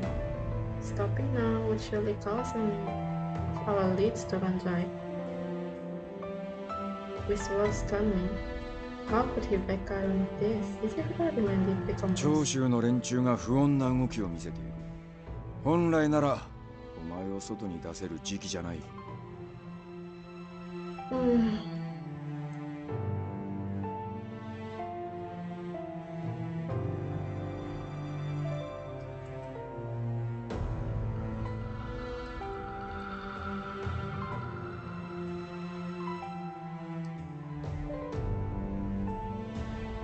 All of their fate is aligned with the Emperor. The Shinsengumi, on the other hand, serve the shogun, meaning they are directly opposed. If the Chosu is active, it could mean that my own goal is of little concern to the Shinsengumi. I might become something of a burden to them. So are you asking me to refrain from joining the realms until things with the Chosu domain settle? というわけで、今日からこいつを巡察に連れて行くのは取りやめだ。なるほどね。だから当番の俺らが呼ばれたってわけか。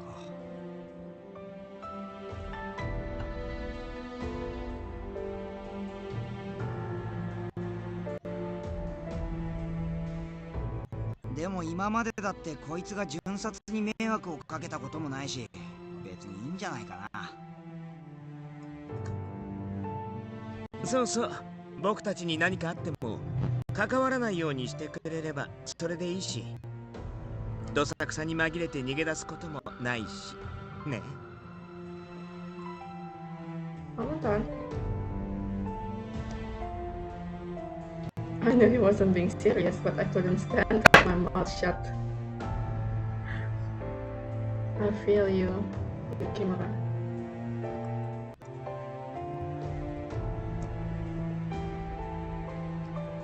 Can't really shut my mouth when Okitaba here is just blabbing.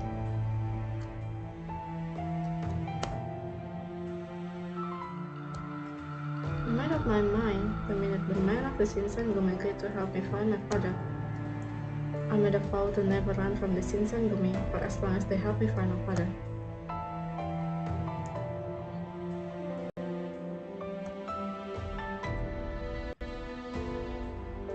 I will keep my vow. So please allow me to continue looking for my father.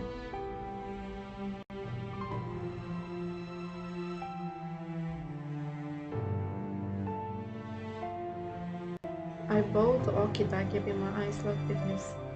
I bow to Okita, though. You should bow to Hishikata, I think.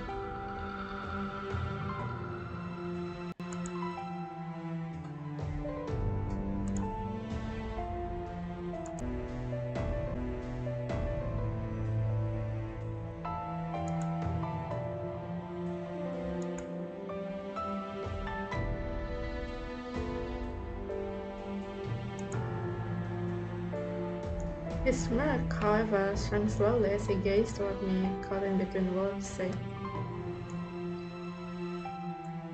危険を承知でついてくるって言うなら、僕の一番組に同行してくれて構わないよ。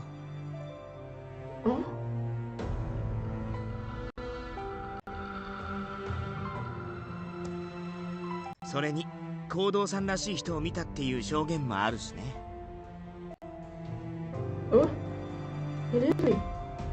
確かにそういう証言もある。だが危険だと分かってるところにみすみす出すこともねえだろ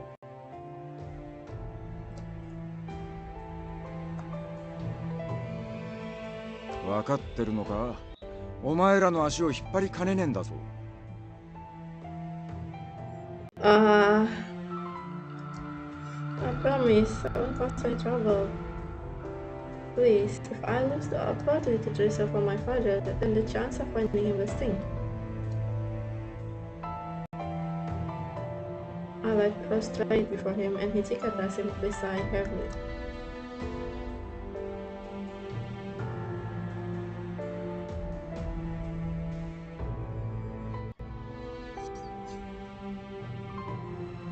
"市中を巡察する組長の指示には必ず従え。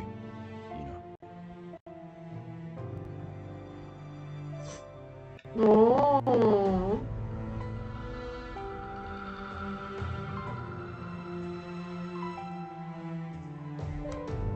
Yes, sir.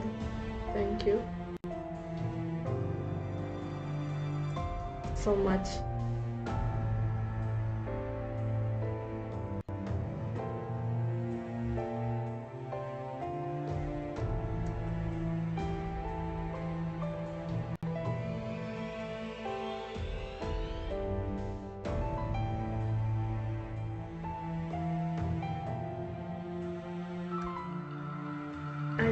I else to show my gratitude, so I bought it for you again. 行くか行かないかはお前が好きに判断し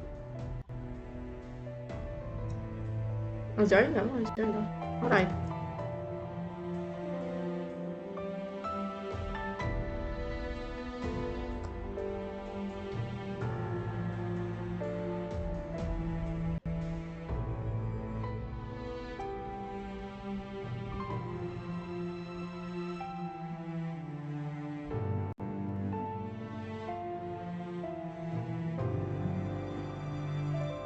I had to make sure this was the best decision.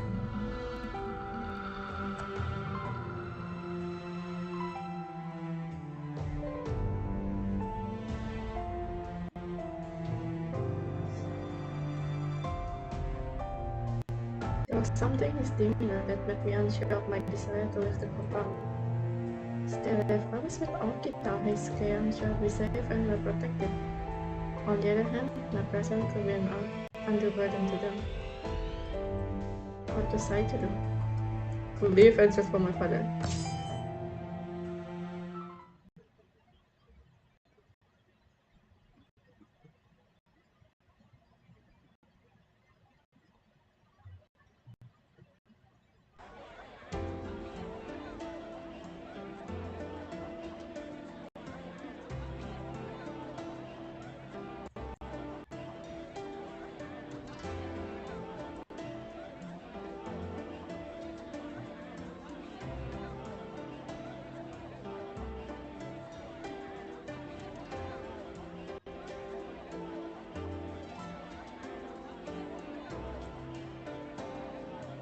It feels like there are more people walking around than usual. The streets of Kyoto are packed with people shuffling into the shops and business all over. 土方さんの反対を押し切って巡察に同行してるんだってこと忘れないでね。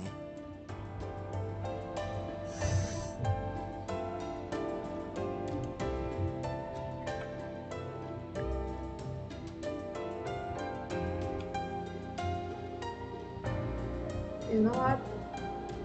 Despite everything I said about Okita, I think he's quite friendly. Like, kayak dia honest gitu kan. Kalau dia merasa aku mendapatkan, ya dia bilang mendapatkan, tapi nggak kayak dia. Gimana ya, kayak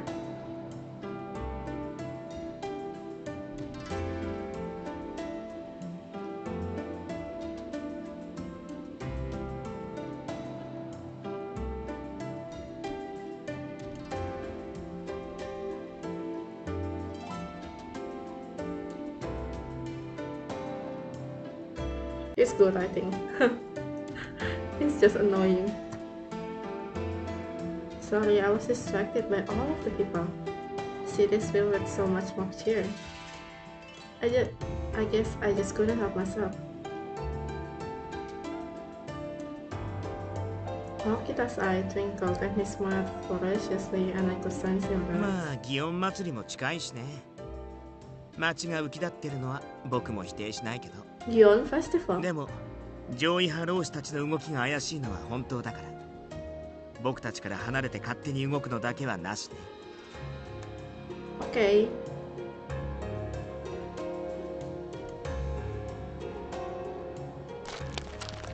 We walked down Kyoto's largest street alongside the first division. No one came within a few yards of us. They stepped away from a woman. Their eyes caught the bright blue of Shinsengum's jacket. I noticed this phenomenon briefly when I first joined the Shinsengum and their rounds, but it was clear the people of Kyoto feared them.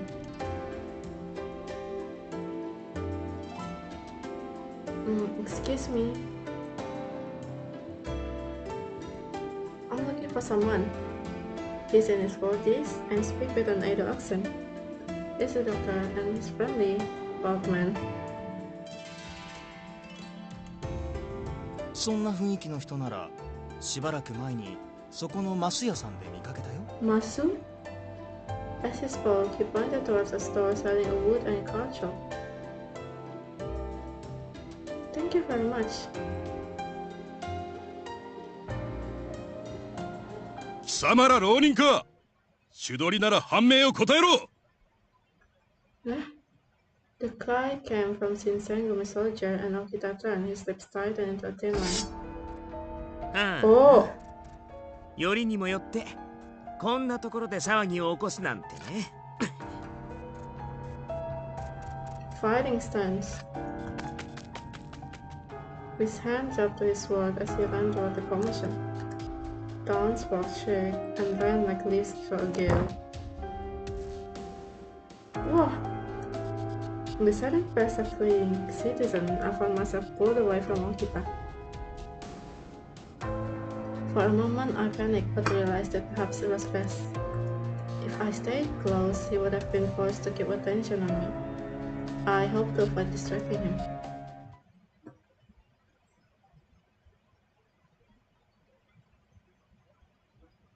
But are we going to be okay? Kenapa nggak lihat dari jauh aja? Kenapa kamu harus hidden in an alley?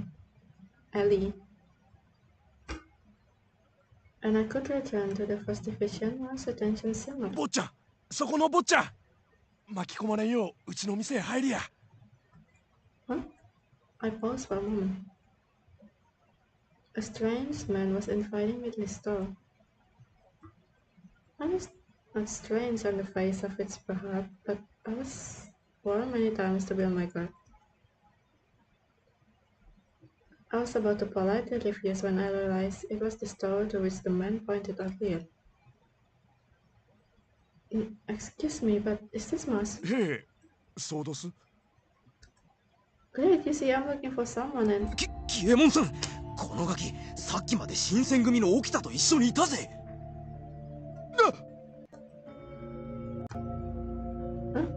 I'm from Shinsengumi. 新選組だと逃げろ！ No, it's not like that. I'm just looking for someone. Even if I had been walking with them, the reaction of the store customer seemed inexcusable. 君って本当に運がないよね。ある意味こいつらも僕もだけど。Wait. Muscles exploded with the clang of blades. Men sweating and scrambling across the furniture. What's the meaning of this? Why don't it just happen? If they ran like that, they're probably guilty of something.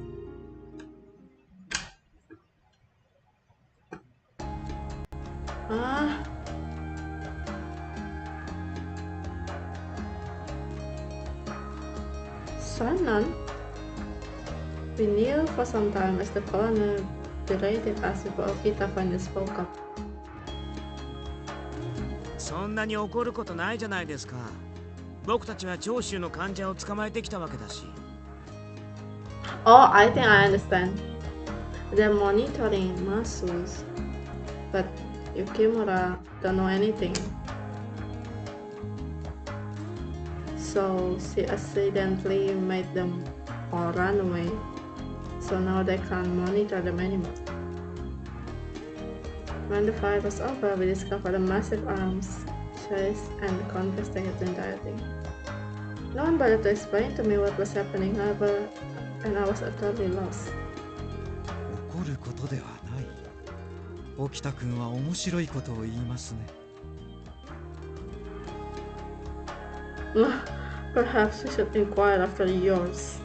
増や紀右衛門と身分を偽っている人間は長州の患者である古高俊太郎だった。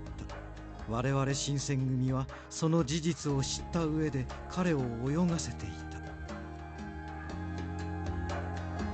その通りですけど、でも捕まえるしかない状況だったんですよ。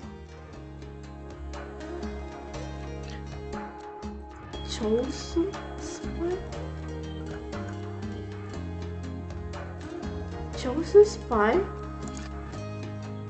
And my dad was seen there. And he was in Tarada, where the Chosu gathered. He might be conspiring this against the shogun. まあ掃除の言う通り、ある意味では大手柄だろうな。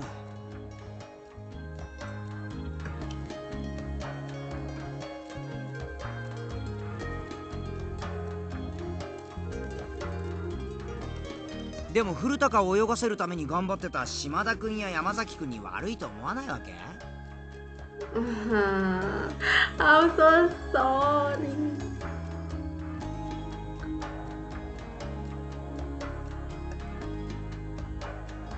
東堂君のお気持ちもありがたいですが、我々のことはあまり気にしないでください。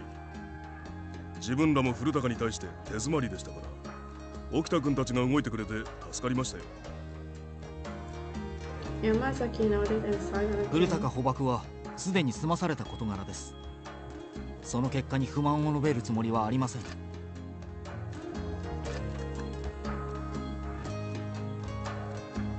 お前ら殊勝な奴らだね。それに引き換え掃除は。It didn't seem that Akura was going to let Okita get away without rubbing his mistake in his face. Both Tai, Shimada, and Susumu Yamazaki served as insane government officers and spies under Hijikata. Oh. Aside from the captains who stay in the Yagi residence, there are some of the few people entrusted with the knowledge of my situation. In other words, this man a highly valued officer within the organization. Despite the resounding support, I felt a rush of guilt sweep over me and I spoke up. I'm so sorry, it was my fault. Some Ronin were causing trouble, so I tried to get out of the way. I got separated from Okita in the crowd and I didn't go right back to him. Before I really realized what was going on, someone just started shouting at me. 君への監督不行き届きは誰の責任ですか? He glared at me, his eyes had hard and angry, and my throat tightly clenched into dryness. 一番組組長が監視対象を見失うなど、まったく情けないこともあったものですね。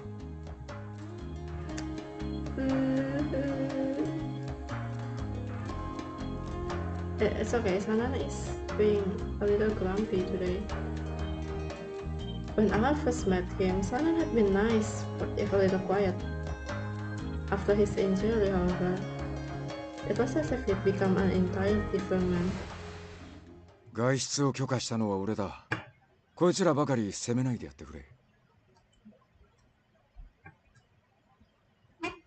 He gave the commander a tight, dry smile, but only a peaceful, impartial glance in return.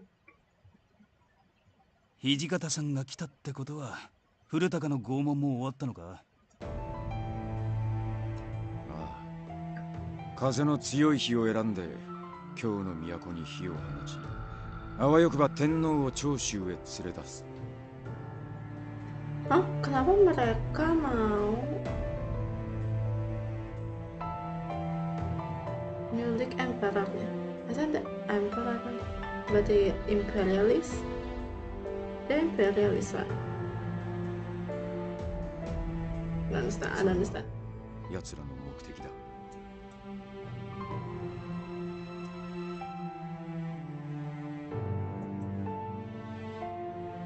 町に火を放つだ？長州のやつら、頭のネジが緩んでるんじゃねえの？それ単に天使様を誘拐するってことだろ？そんなとか言ってるくせにやることはめちゃくちゃだよな。Right, the imperialists, right? 何にせよ見過ごせるものではない。奴らの会合は今夜行われる可能性が高い。お前たちも出動準備を整えておけ。承知しました、副長。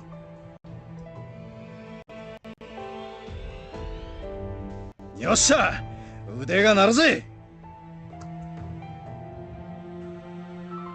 Even though each man displayed his professionalism differently, they were all clearly prepared. As they quieted down, Hijikata turned toward me as if he had only just noticed my presence. それから高堂さんの件だ。西国の者と一緒に増屋に来たことがあるらしい。Right. 今日で見たっていう話は本当だったってことだ。だがそれだけだ。 My father with someone from the west? But my father went missing in Kyoto. How would he be with someone from the west? What is Kyoto?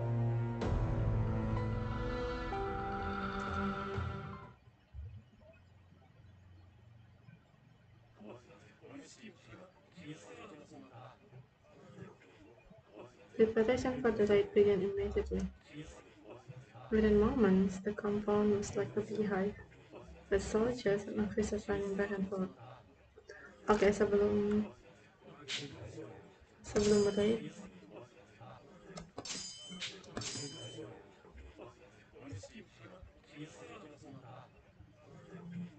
itu break.